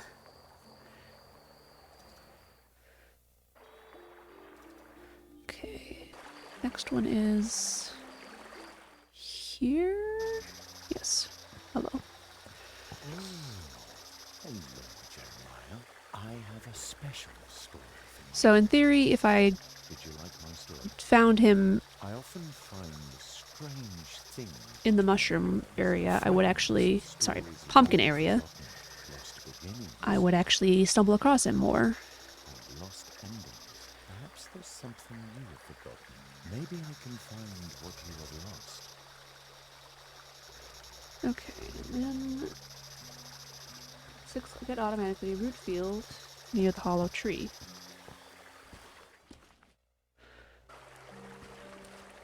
This one or the... Yeah, up there. It looks interesting over there. Shush, shush, shush, shush, shush, shush, shush.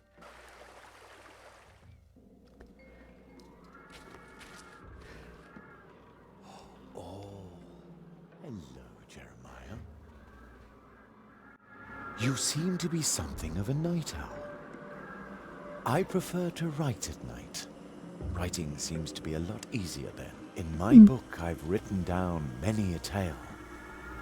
Oh, I think I've got one that you might like. It's a story about a human like you visiting this forest. Would you like to hear it? Yes. What a wonderful night. Have I told you how much I love the night? Okay, and lastly is...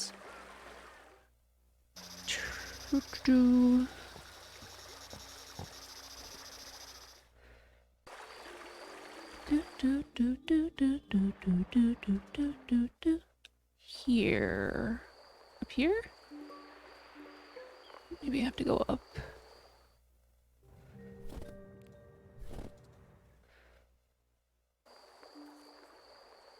No? It's still all, but at least now I hope this Ah, did loud. it. That was pretty exciting. The old path tree in Mousewood. That's gotta be this one, right?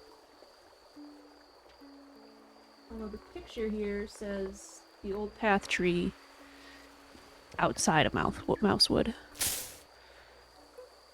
So.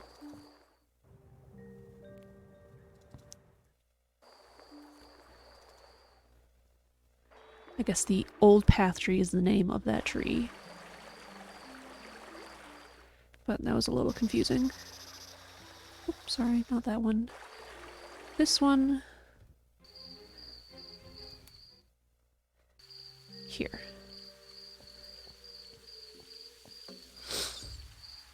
Okay, then we can listen to this. Listen to the Jeremiah? Out and about so dewdrop thing. Shouldn't you be home tucked up in bed by now? I prefer to collect my stories at night. Because you like Only just finished. stories that are only told I at think night. it's the Ooh. last story in my Mousewood book. Would you like to hear it? The mice from Baker Street. Did you like my story? That's cute, I often Spike. find strange things between the worlds. Fragments of stories long forgotten. Lost beginnings. Basil of lost Baker Street. endings. Perhaps there's something you have forgotten. Maybe I can find what you have lost. Bling. Okay, that's not quite what I wanted. So, got the stickers. Got the quartets, except for the one that I'm gonna get in the story.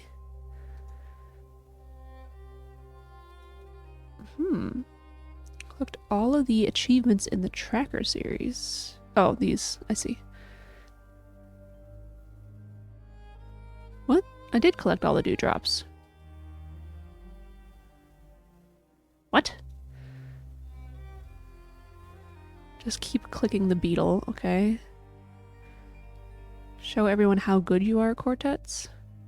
Don't let the leprechaun upset you. I don't think I can get that.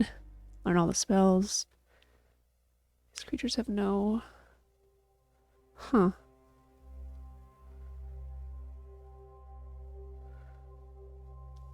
I guess I haven't beat everyone at quartets. I thought I did, but...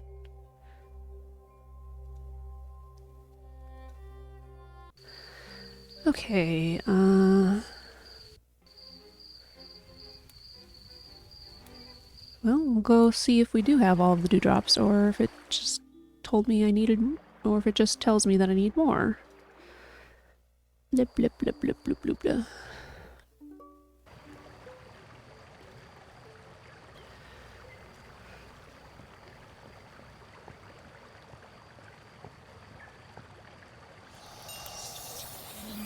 You told me there was 2, and I got 2.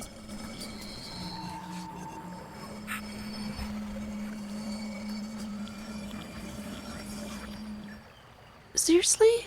Like, did I just read it wrong earlier?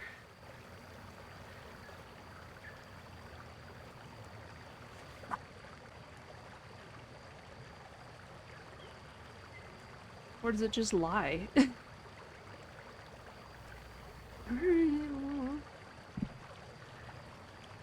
Go back to the guide. Well, we gotta make it daytime.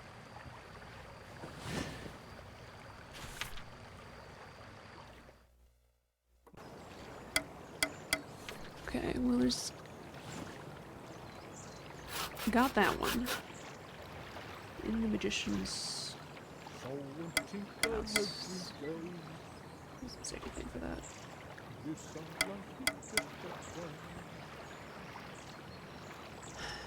Okay, in here, there's supposed to be one right here. Got that. And right here. Got that.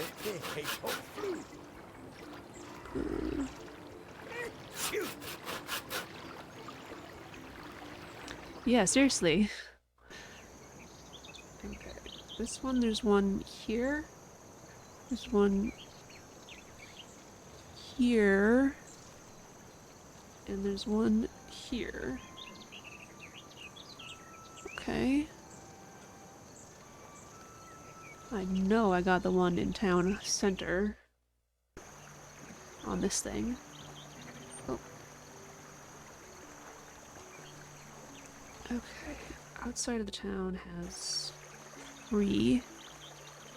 One down here. One on this thing. And one on the other side. Can I look over there? Yeah, one here. Okay, we go out of town.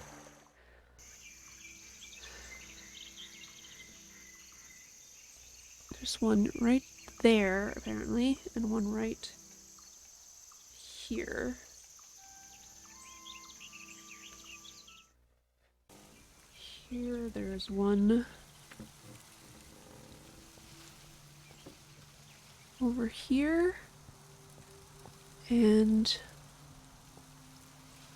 on this thing.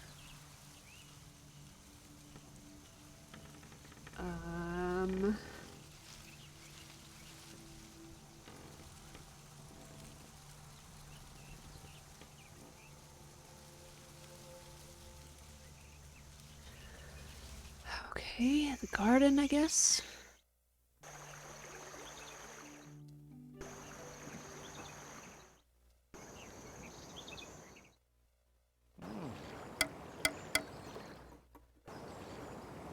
So there's the one on the flower that I definitely got already.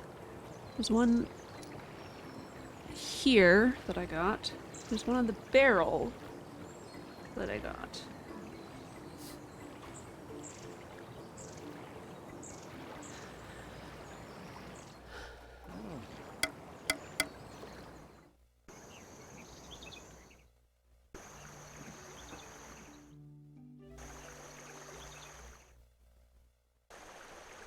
Okay, supposed to be one here? Oh my gosh, I can't even see that one. I think that was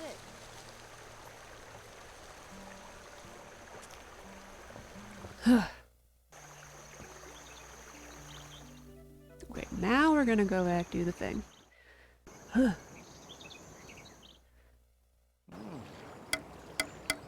Saw and tinker every day. Blah blah blah blah blah blah. It's gonna be like, you're still missing a half of a dewdrop. All the drops are back. But why is it a shame to bear this picture?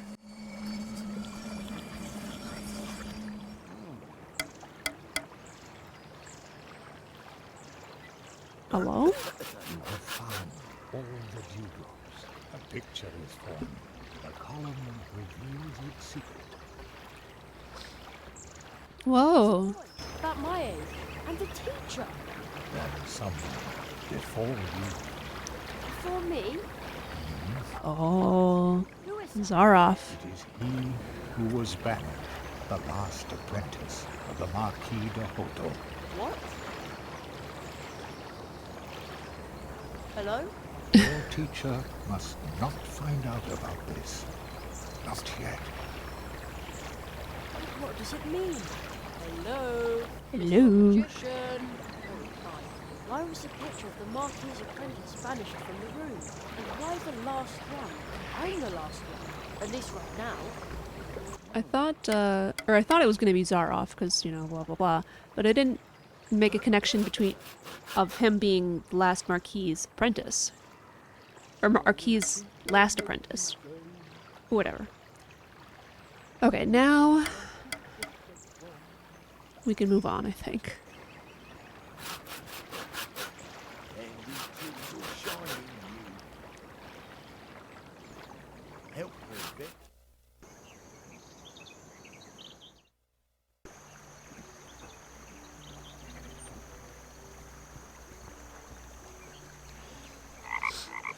Burp, burp, burp, burp. Woohoo! I'm... Jenny. Hello. Well, where to? I want to go My bicycle. Let's go. to the Hang on cold tight, tree. Jenny. See you later. See you later. Huh. I don't think there's a froggy thing that tells me I can leave from this spot to go to other spots. Okay, we're going to save on an extra slot, if I can. Yes. Okay. We'll save here as well. And that way, if I can't get achievements that I don't have on this one, then I'll do that. I'll be able to go back and do it there if I decide I want to. But for now, need to make it nighttime.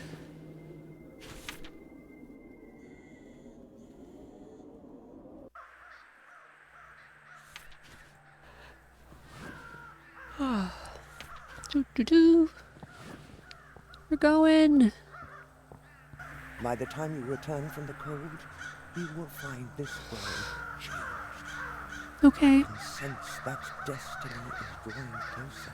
If you are still looking for something in this world, as you know it, do not enter the portal just yet. Will you pass through the rift now? Yes, Yep. I'm ready. I've got everything I need. Ugh. Travel onwards, then. See you later. Thanks. Perhaps he will soar higher than anyone else. Then not even fire will singe his wings. But first he will take a deep fall, and no one will be there to aid him. You got the, not Sisyphus, you got the Icarus story backwards. He flies too close to the sun to get burned, and then he falls. Ah. Where am I now? The North Pole. It's freezing. Hey, wait a minute. I'm not the least bit cold, and I've still got my wings. What? Loss protection seems to work. Huh. Not a nice place for a hike. I bet there are wolves around, and ice witches, and now I am cold after all. Hey, what is that thing? Thump. Oh. Hello. Nothing's whispering here. What? Just dig a little further. Oh. Oh, it's a star. Oh, hey! I wonder how long it's been stuck in the snow. From the cards.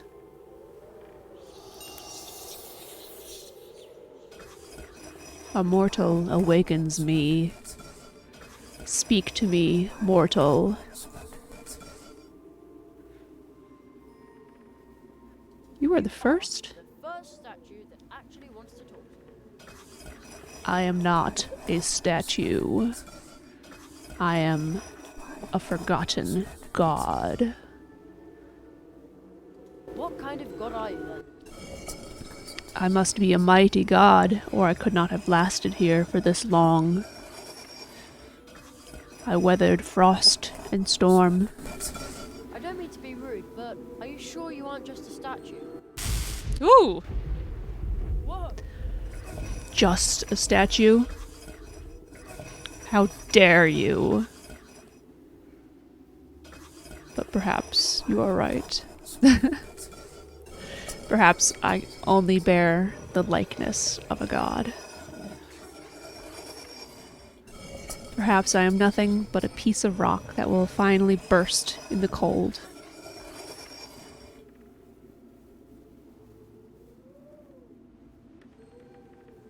Did I do this one? What kind of god are you then? I don't mean. Okay. Yeah, okay, we did this. What? Because you didn't say really what kind, so I couldn't remember if I asked that. This land was dedicated to my kin. They say that a root of the world tree reaches all the way into these mountains.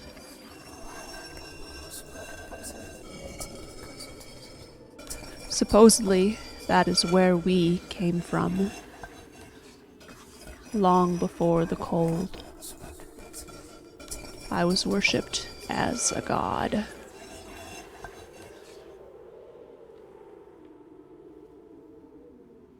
I need to move on, you know.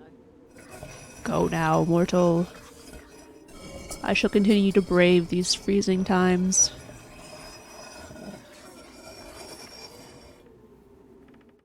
I wonder how long it's been stuck in the snow.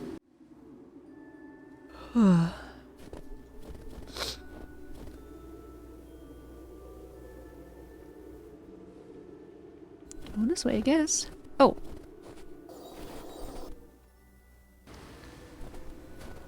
Hey, person. I could swear I just saw a boy on that side. A young boy with wings. Oh, great. Now I'm completely losing my mind.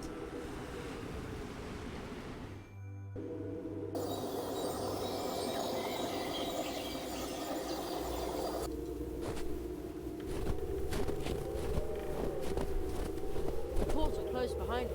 I really hope the moss protective spell won't fail, or I could freeze to death here. Okay.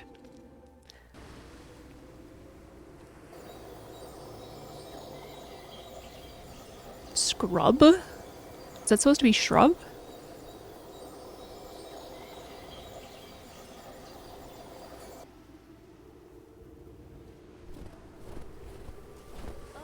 Good snow crunching noises. Oh, great. Not only am I talking to myself, but now I'm also beginning to hallucinate. But I'm not a hallucination. I'm Jerry Hazelnut. Hazelnut. Of course. I am definitely losing my mind. What are you doing here, all by yourself, in the middle of nowhere? What do you think? I'm wasting my time. I've been waiting for the polar whale for weeks, but it's no wonder I can't find it. My equipment broke down, and today is Christmas Eve, and I promised to call home. Darn it. I know how it feels when you have something incredibly important to do before you get to go home. The boy with the wings and the top hat seems to understand. Good thing my radio isn't working. If I tell this to anyone... Can I be of assistance in some way? Can you fly me home? I don't think so. These wings aren't real, you know. Yes, that's what I thought. I'm sorry. Well, I'll be on my way then. All right. I hope hallucinations don't get cold. You're not even wearing a jacket. No, I'm under the protection of the moths. Uh-huh. Of course. I should have known. Okay.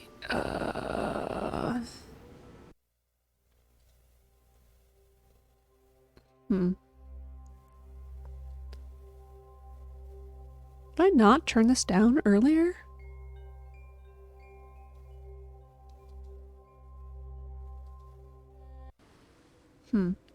It's just a little hard to hear the people speaking. Oh, you. On the crate, it says Project Polar Whale. Top secret research materials. I'm going to take one of the strings of lights. Not only am I My thesis, it all sounded so convincing. Tracked an almost extinct species with lights, and now I've been freezing my butt off for weeks and nothing works. Darn it! Not only am I rustling around in her stuff, I'm also stealing it. Completely frozen.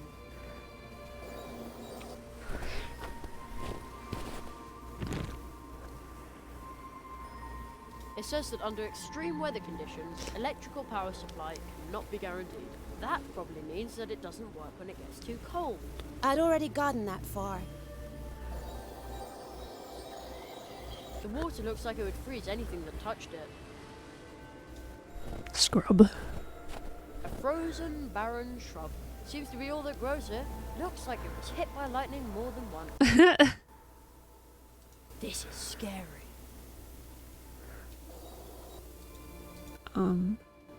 This is scary. Okay. Are we making it Christmas? Now it almost looks like a Christmas tree. I knew it. You're my guilty conscience, right? I do realize it was a mistake to work over the holidays. Those horrible old dirtbags from the university. It's all their fault. I mean, it's a really shitty situation. Sorry.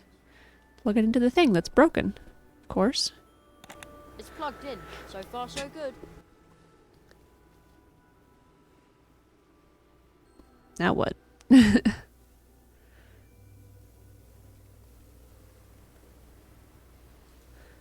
Nothing. There's...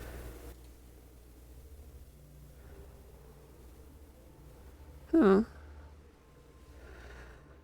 Okay, battery block. Empty crate. Broken radio. The thing appears to be broken. Okay, you're only imagining the boy. That's just your hormones playing tricks on you, telling you it's time to have children. Ugh.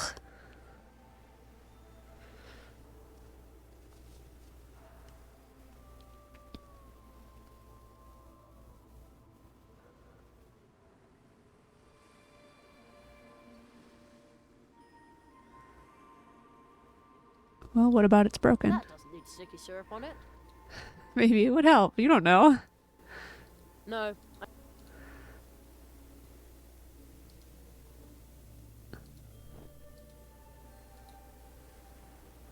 Okay. I'd better be careful with the message. I don't know what the message says anymore. Nothing. Okay. I'd better take good care of it.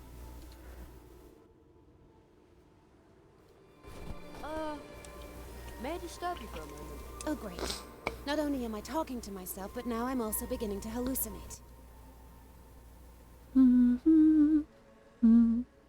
Well, I'll be on my way then. All right. Icy path back, antenna, battery, thingy called scraggly Christmas tree, strange remains.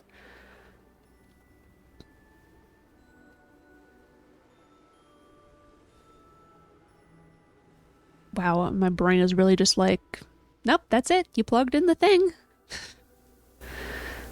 Completely frozen. Okay, can I make it unfrozen somehow? That doesn't need stick. I'm sure my mug isn't. Oh, maybe I make the tree get struck by lightning again.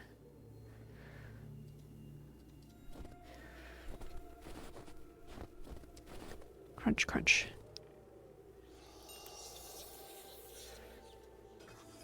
Blah, blah, blah, blah, blah. Kind of God. I don't mean. Are you sure? Bzwap. Oh, the lights on the Christmas tree are glowing. Hey, I figured it out. Battery. Just a statue. Okay, yeah, we heard this before. You know, I think you're more than just a statue. Aw. Thank you. Doesn't have a response to thank you. It's just like, Hello, Alice? Is that you? Marie! My goodness. It's so good to hear your voice. I'm so sorry that I can't be with you. Oh, Alice, listen. The whole family is here with me, and they're all just happy to know you're alive and well. Me too. But I promised. Hey, remember those words? Hope is like a candle, a light in the window. It guides the heart on its way home. Candle in the wind. I know it's not easy right now, but at least you've still got hope, right? You always know how to cheer me up. That's what I'm here for. Whoa! Hello.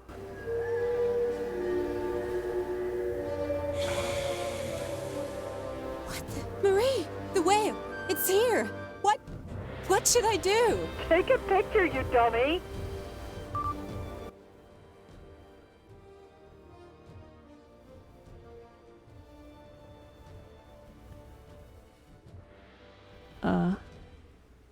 Hello? Okay. Excuse me. Sneezing. Ooh. The song! He will open the portal for me. He says, I already learned everything there is to learn here. Oh. I didn't know you could speak whale. Yeah.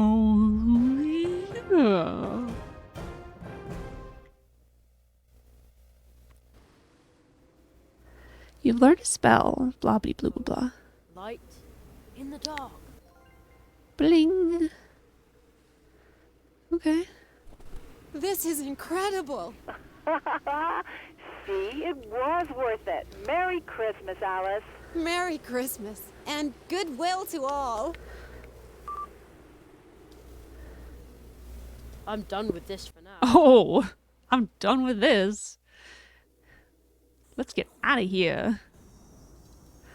Here we go. That was the fourth spell. I wonder if I can go home now.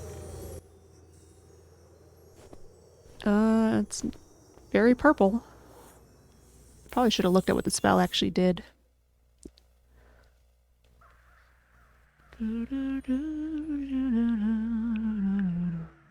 You came back from the cold. You no longer require Moonlight's protection against that.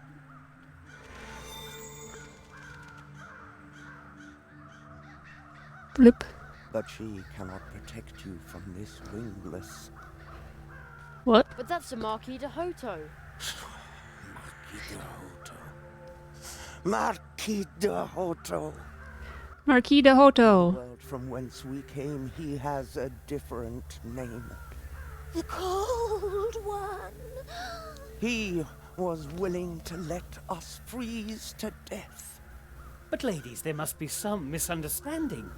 Don't ladies us. Some ridiculous misunderstanding, Quiet, which indeed we have no time to explain. Quiet. We shall move on, and you cannot stop us. Go ahead. You take the lead, Hespera. Goodbye. Small wings, comparatively. You are a moth, even if one cannot always see your wings. You saw to it that we have enough nourishment to raise our High Priestess in a safe place. One dandelion.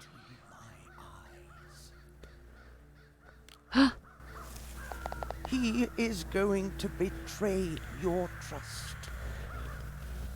With the first promise the Cold One breaks, an abyss will open.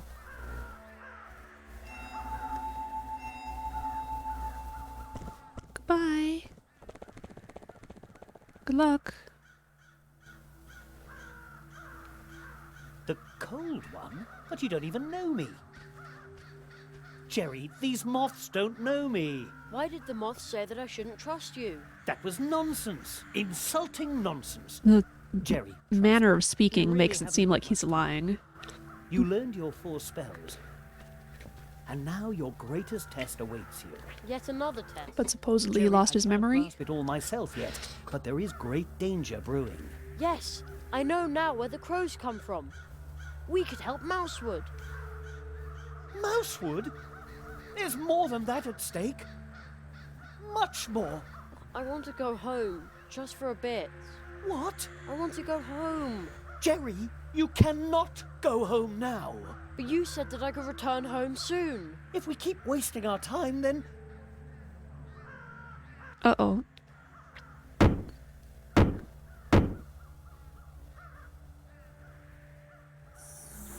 No. Hey. No. That was the last nail. I... Oh no! Whoa. Goodbye. Break the spell. You alone can stop him. Apprentice magician. Who's the one speaking to me? You left me all alone. I think it's that guy. I want to go home.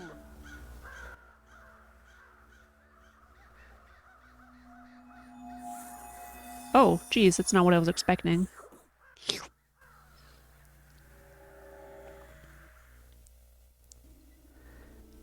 Ooh. Interesting. I'm back home. Ah, that's the leaf the Marquis left behind. Luckily. Oh man. The water is full of oil. But what happened here? What?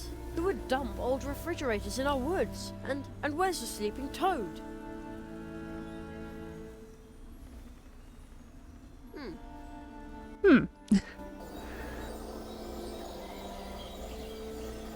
It stinks even more than usual, as revolting as Mum's cleaning stuff. What kind of cleaning stuff do you have that smells revolting? Looks like it always does, but the town looks totally different. The portal to Mousewood is still open a crack. Did I use it wrong? If only the Marquis were here to help me. The Owl's Wall. Oh, I can't climb the wall when I'm big like this, I think.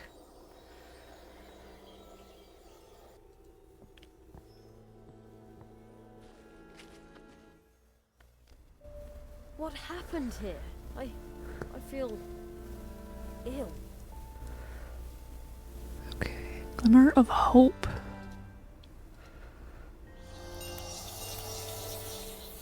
Oh, he is back.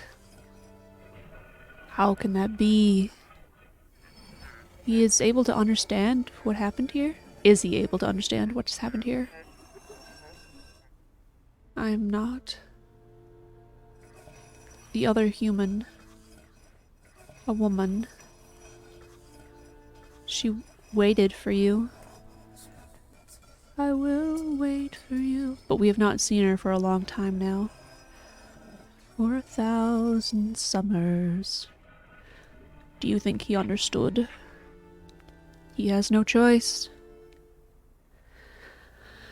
For 1,000 summers. This tree isn't, though. Why would anyone cut down all the trees? What do they think they're doing? The Owl's Wall is still here. The Owl's Wall is... Okay, yeah. I see that,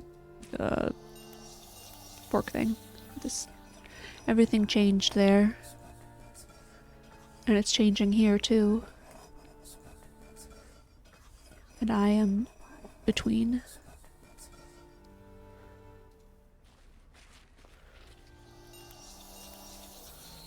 This is my nut, isn't it?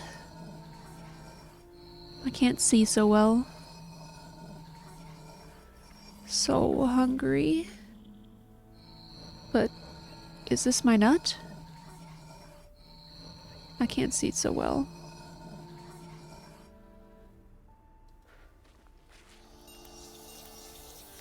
I know you. I like you. Everything is different. The world is changing. Will we be able to keep up? I wish you luck.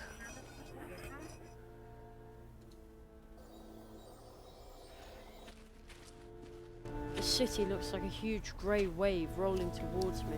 Little hedgehogs. The tree, but it's always been here. Now it's just gone. The city looks like a huge, but my school is still. Okay, I didn't hear that last part because I was busy looking at those hedgehogs.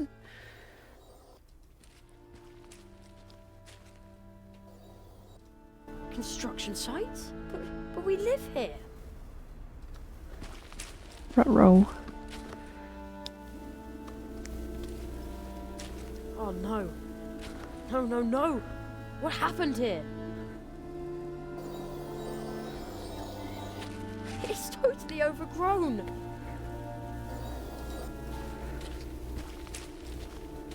What happened here, dwarf?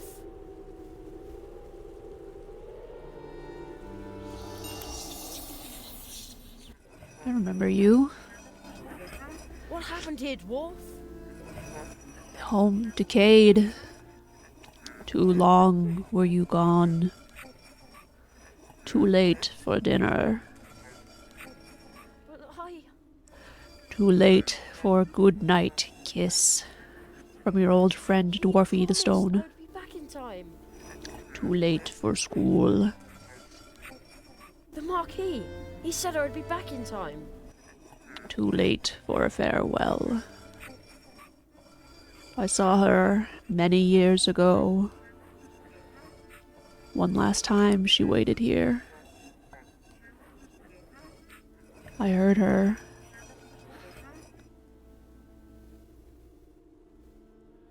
Where have you gone, my little darling?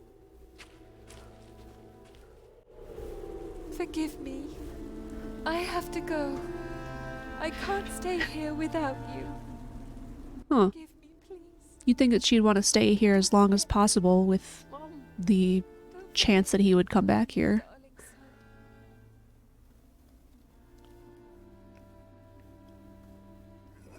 I mean, I've never had a missing child. And more I do not know. Oh, Promise.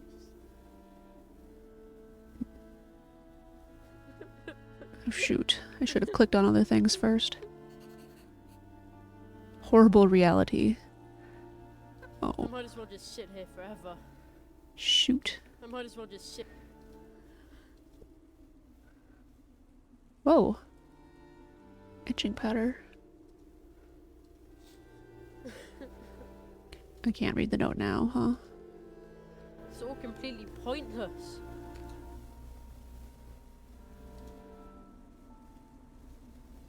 I know I have to be strong, but it all feels so hopeless. I might as well just sit.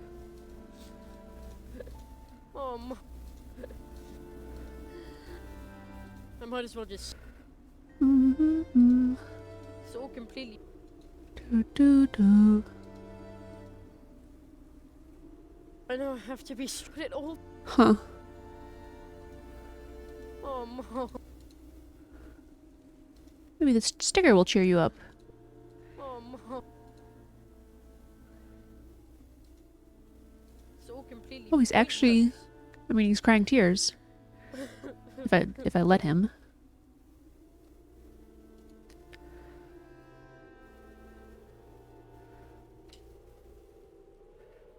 Oh, I'm not looking through the circle.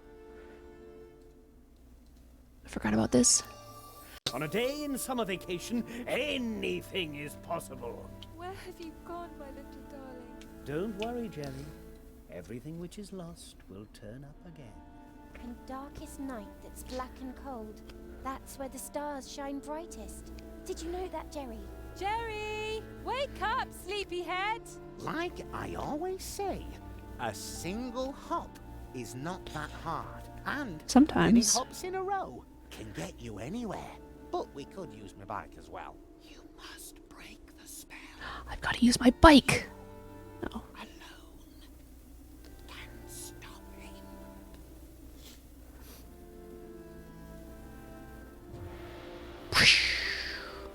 I will be back in time for dinner, Mum. I promise. Don't get sad. Anything's possible in a day on summer vacation. Get I've still mad. got 2 days left. I have to go back to Mousewood. I'm sure the old magician will know what to do. Okay, let me look at this stuff. Yes, good. Desperately seeking Jeremiah Hazelnut. I'm really late. Mom!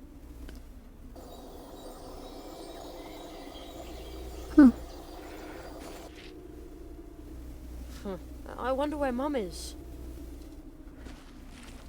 There's nobody there. I have to go back to Mousewood. I'm sure the old magician will know what to do. I wonder where Mum is.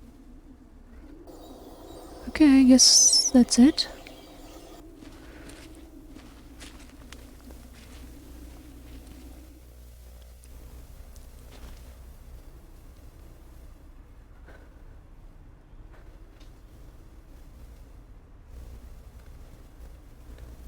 Sorry, just checking something. Missed call twice from spam risk.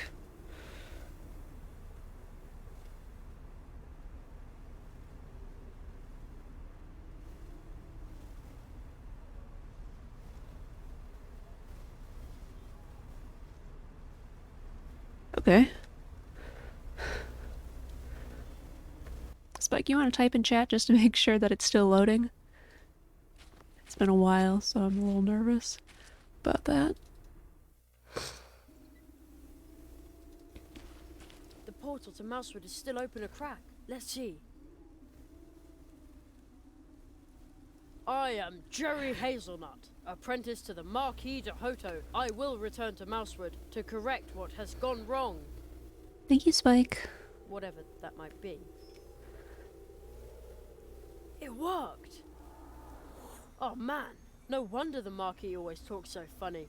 You can open portals that way.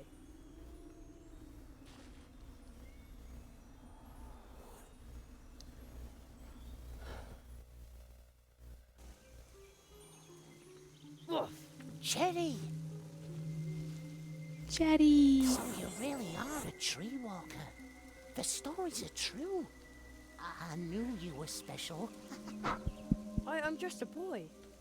Cherry, we need your help. Nearly everyone in Mousewood has fallen into a deep sleep. It happened after they talked to those odd strangers. Strangers? At first I thought they were humans, but those were probably masks. I met them too. The old magician from the edge of town locked one of them up in a magic bottle. But a few others are still roaming around Mousewood. Where's the old magician now? I have to talk to him. He went home to fetch more of his bottles, but now he's disappeared as well. Uh-oh. Don't worry, I'll look for him. Be careful, Jerry, or else the strangers will put you to sleep too. Be alert. You too, Plato. I'll go look for Anya. I hope she's well.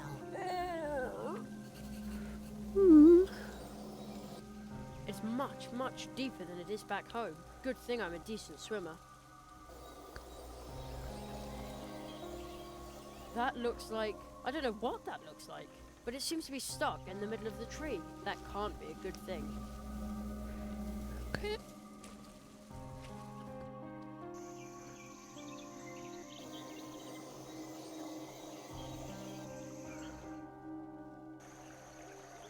More posters. Experienced the greatest illusionist of our time.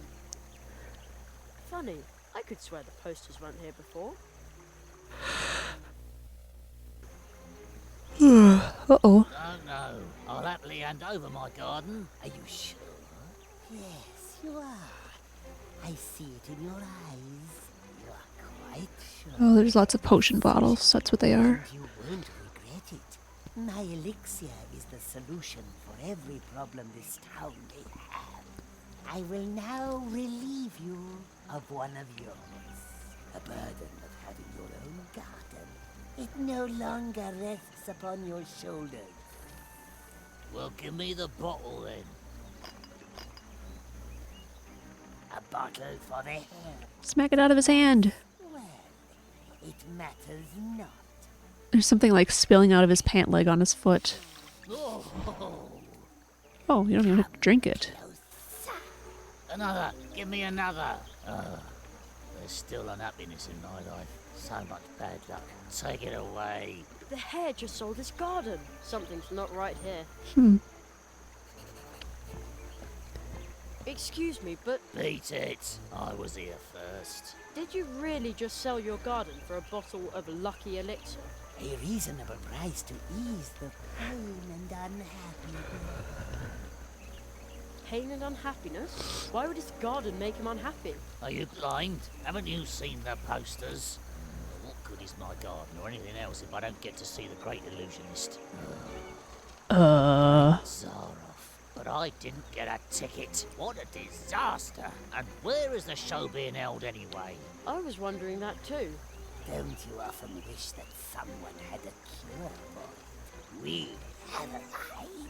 We will be the solution. Okay, goodbye. Well, no, let's check here first. Y'all.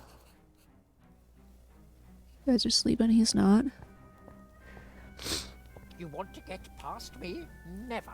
Unless you give me your ticket Oh. to the Great Zaroff show. I don't have one. Well, then go away. Conrad got one, so I want one too.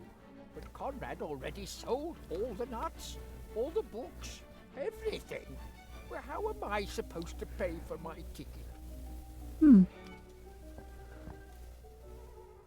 His eyes are actually closed, too. He's asleep. Zara. He was a good customer. You have come because the pain is eating you up, like all the others.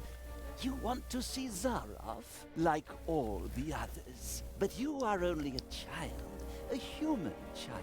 I can smell it. You own no securities, no property, nothing. Come back when you have a trade, something you can use to speculate with. I don't think he's taking me seriously. And he smells of alcohol. Oh. She's asleep. Brave little girl.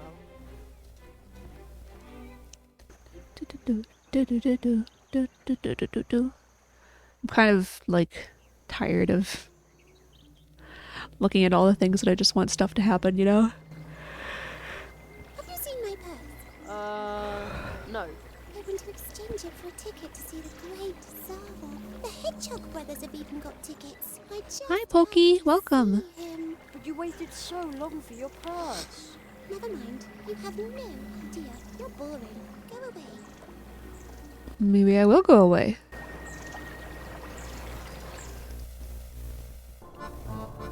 Oh no, he's in a bottle. Hello? Is anybody there? Look up, Jerry. Where have gone to? Look up. Wait a minute. Isn't that... Huh? How did I get up here? I did it. What are you doing in the bottle? Help me out of here. But how? Break the crystal.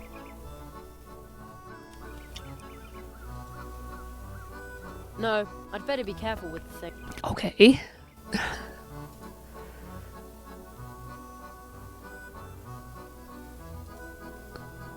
I'd better take...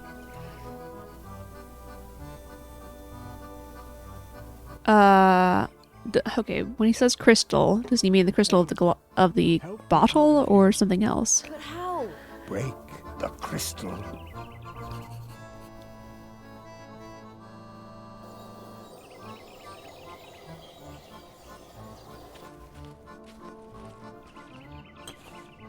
A monocle. Full to bursting with something. The seam is almost ready to give.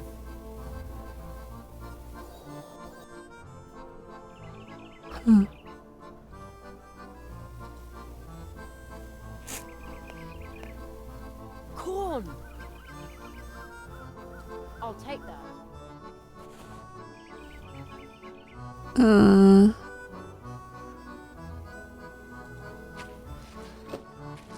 Now that's a long way down. Help. Help me. But how? Break the crystal. I know that mask. So that's what you really look like. Okay.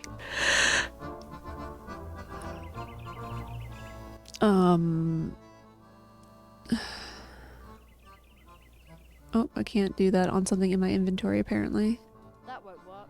What am I supposed to be doing with this? That won't do it. I don't know what I'm supposed to be doing. That won't do it. Break the crystal, he Now says. That's a long way down. It looks like I Now can't that's a leave here. empty. Corn. Shoot the glass. How? Shoot it with what? That won't work.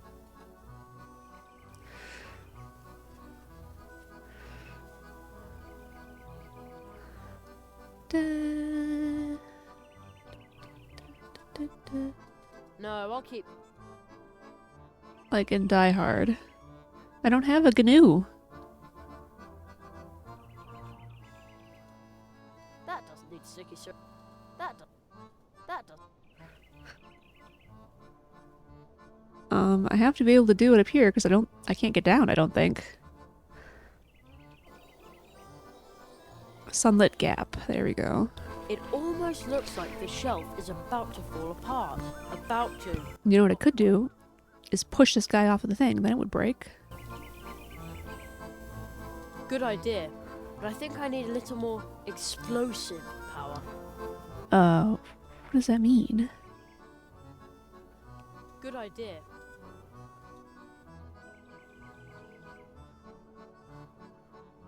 That won't work. Corn kernel in position, and now... Ah! The sun illuminates the kernel of corn so brightly. Why don't I just use my growth power? Make it grow into a cornstalk. Okay.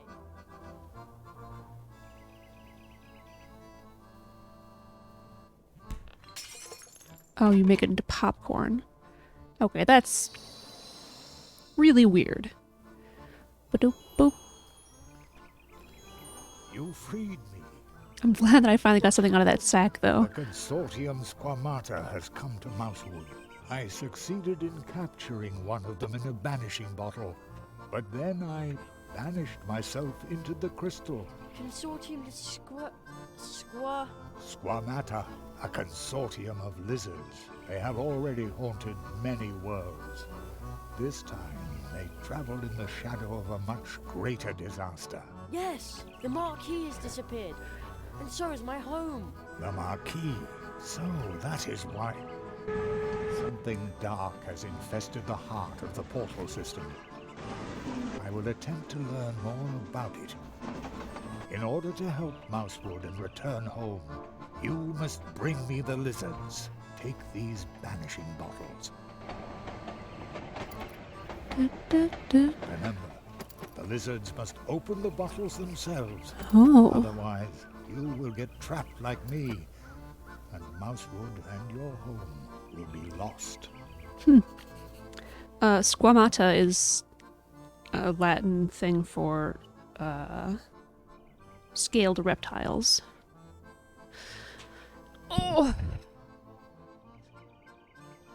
I want to finish the game today, but I think there's too much left.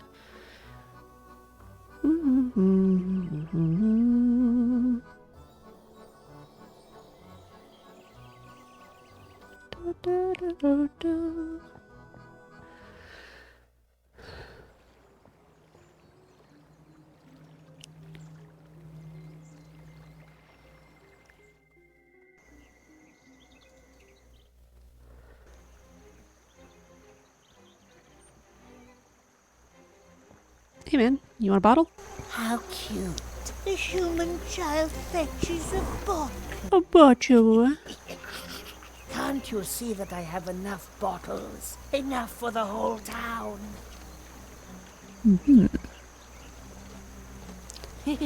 Haven't you ever felt unfulfilled? That doesn't need sticky syrup on it. I have a medicine for that. That is a lot of bottles. Just kick it over. If Oops! the hair keeps up like this, they'll all be sold soon. That is a... But if the hare has already swallowed an awful lot of that elixir, he'd sell his grandmother for the stuff. Maybe you already did.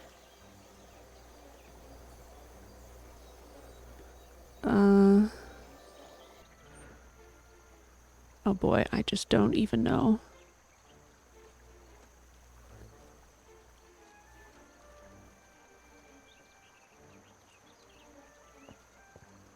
I don't think I need an illusion here.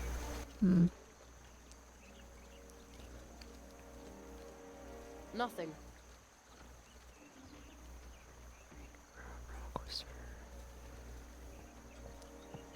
There's still unhappiness in my life. What? A new apprentice? Da da da. Da da da da. Okay, that wasn't helpful at all. I'm not good at games, everybody.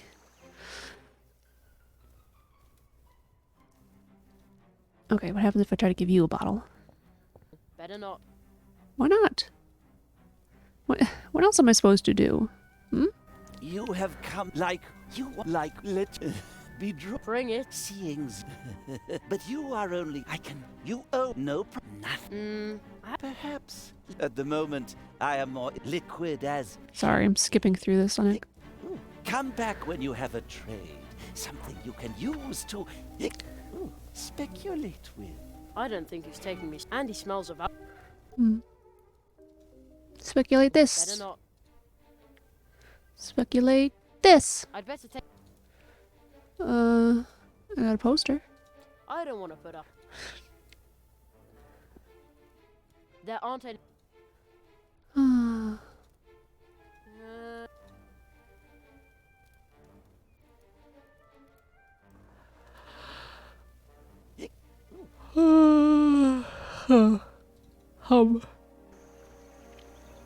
Okay, I guess let's see where the other one is. That's the back of the tree trunk. Yeah, I know. Can I go there? Locked. I guess not. Hopeless.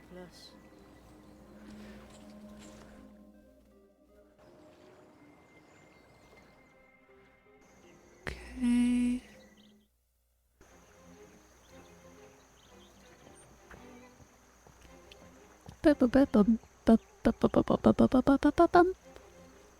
Oh, closed.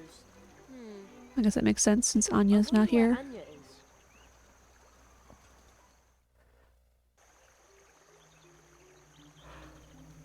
is. Where's the third one?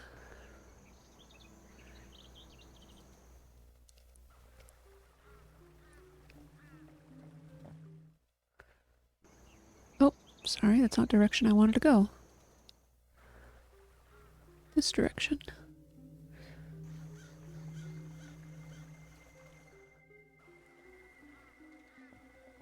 The phone? Poster? I don't know, nothing. Okay. Locked.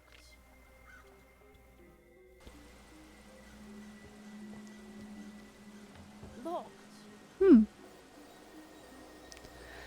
I wonder where the A mug full of thick, sweet dwarves are.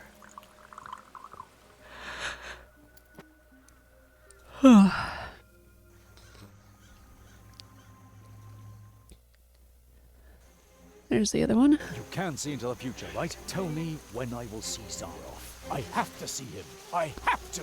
I can't see the future, but my balls can. Put another one out for me. One leaf buck for your future. Fine, fine. The all-knowing balls will tell your future.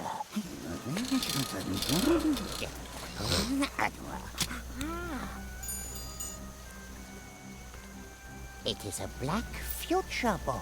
It says... The black spot. For good enemies, approach. You will not see Zaroff. What? But I have to.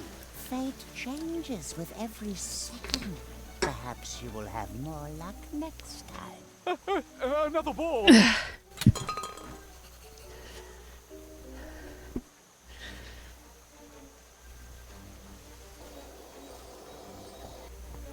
That's where the fortune balls come out. You will suffer bad luck if you touch that hatch. I just wanted to wipe off some dust. Teller of lies. Speak for yourself, man. Mr. Burrower, Another ball! The all-knowing balls. Tell your future. It is a black future ball. One day it will all make sense. But unfortunately, not for you. You will not see Zaroff. What? But I have to! Fate changes with every second. Perhaps you will have more luck next time. Okay, gosh. can you also tell your own fortune? Of course.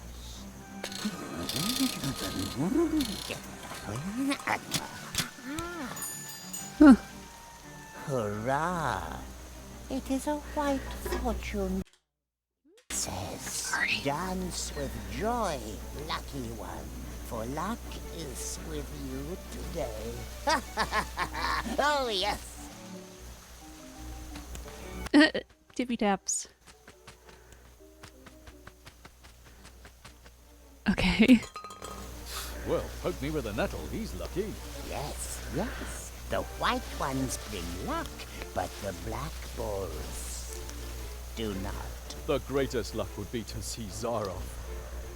Another ball! One leaf buck. Future. I'm so sleepy now. I also take other things. Whatever you want. I want everything. Your transmitter, your dew fly. Of course. Just pull out another ball.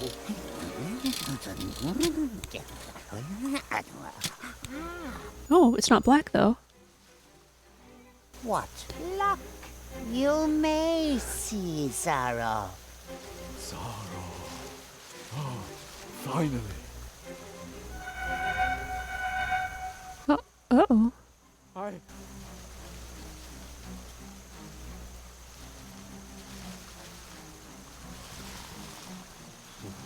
Well, standing, huh?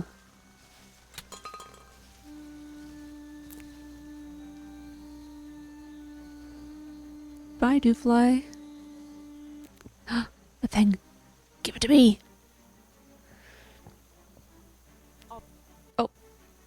I think he just said something like, I'll pick it up. Can you tell me my fortune too? That will be one leaf buck. Can I pay later? I can give you a lucky loan with 20% interest. Per year? Per day. You're about to be bottled off anyway. What? Nothing. A loan sounds good. Excellent. The all-knowing balls will tell your future.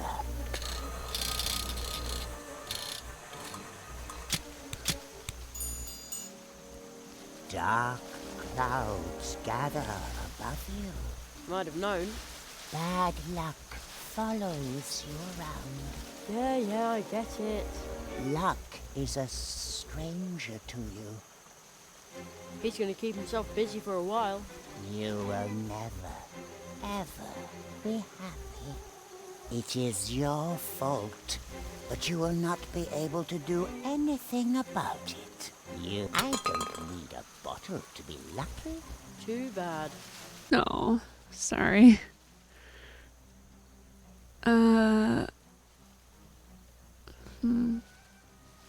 Okay, well, I'm supposed to do something during that, apparently. Oh, sorry, Buzzy. Oh, gosh. Almost. Almost. Almost.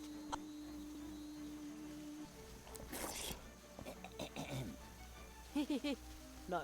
Ugh.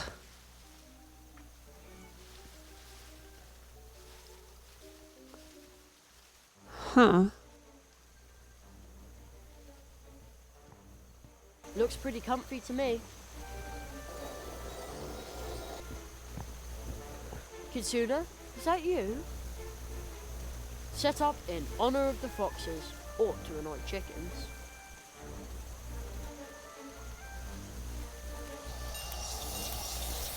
Kitsuna? No! I'm not coming out. I can't. Make him go away.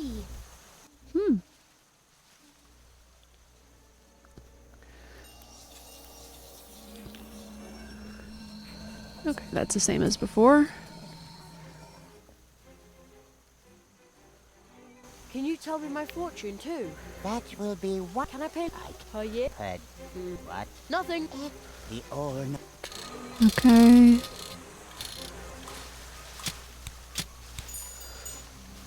Dark cloud. Might have known. Bad luck. Yeah. Luck. He's gonna keep himself busy for a while. You will never, ever. It is your fault. But you will not be able to do better be careful with- anything about it. I'd better be careful. That doesn't need. And the same is true for all those you have ever loved. The future brings you no happiness. That doesn't need any. That's the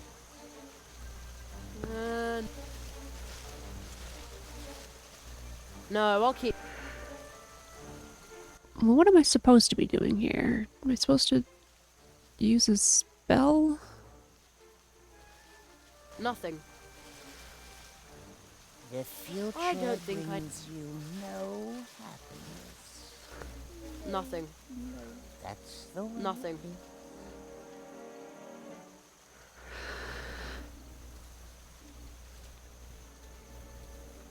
I'd better take. You will never again have a happy day. What am I supposed to be doing here? Am I supposed to touch the drum hatch when he's doing all that? Can you? That Can I? Per year? head. What? Nothing. The orc.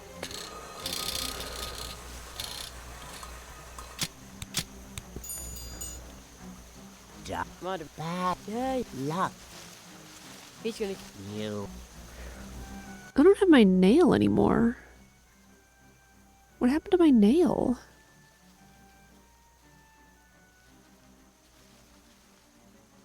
That doesn't need. You will suffer back. Just will. Terror.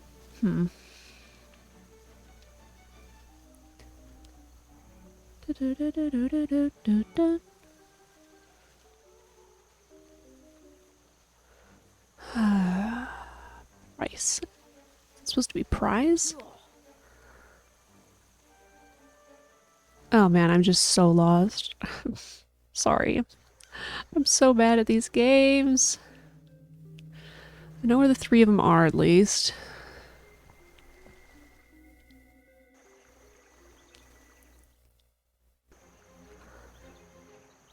Okay, this one said I need something to whatever with. Will this work for this guy? No. Not in the fire? No. No?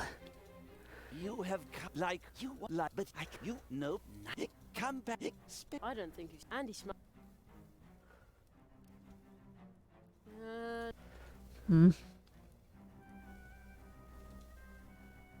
I'd better be careful. We will be ashore with. Just sign this contract.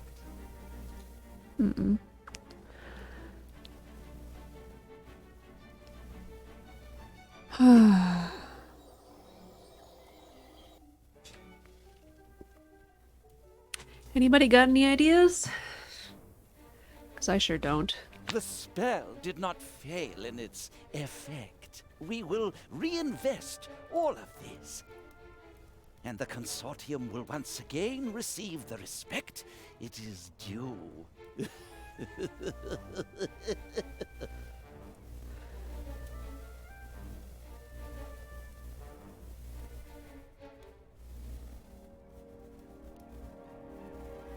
The spell did not fail in its effect. We will reinvest all of this. And the consortium will once again receive the respect it is due.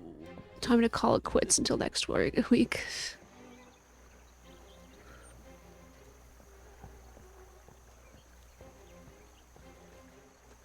I'll try to slip him the bottle behind his back. Uh-huh. So that's apparently how you're supposed to do this one. Let's see if it works. It's my turn to get a bottle now. I was here first. Every bottle has its price. I don't care. And you won't regret it. My elixir is the solution for every problem this town may have. A bottle for the hair. How does this work again? This wonder elixir spreads from your nose to your whole body. Oh, the cork is really tight. But if I help it along with my thumb... I imprisoned him in a bottle. How appropriate. What have you done? I will... But that... It's a ticket. At last. At long last.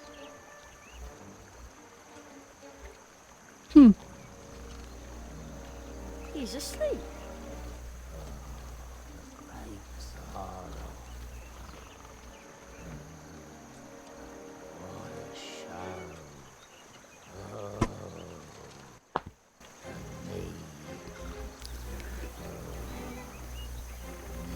When am I gonna move around?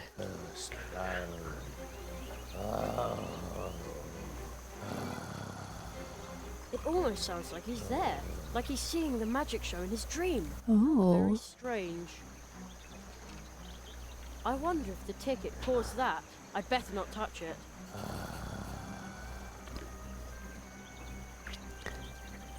Touch it with this. That doesn't need sticky surface. Oh, okay. Well, sorry for the lame ending, but it is time for me to go. And, I'll pick this up probably on Friday. I'm itching to get done with this and ready to start something new. So, yeah. I'll catch you all on Friday. Have a good couple of days. Goodbye, everybody. Goodbye-bye.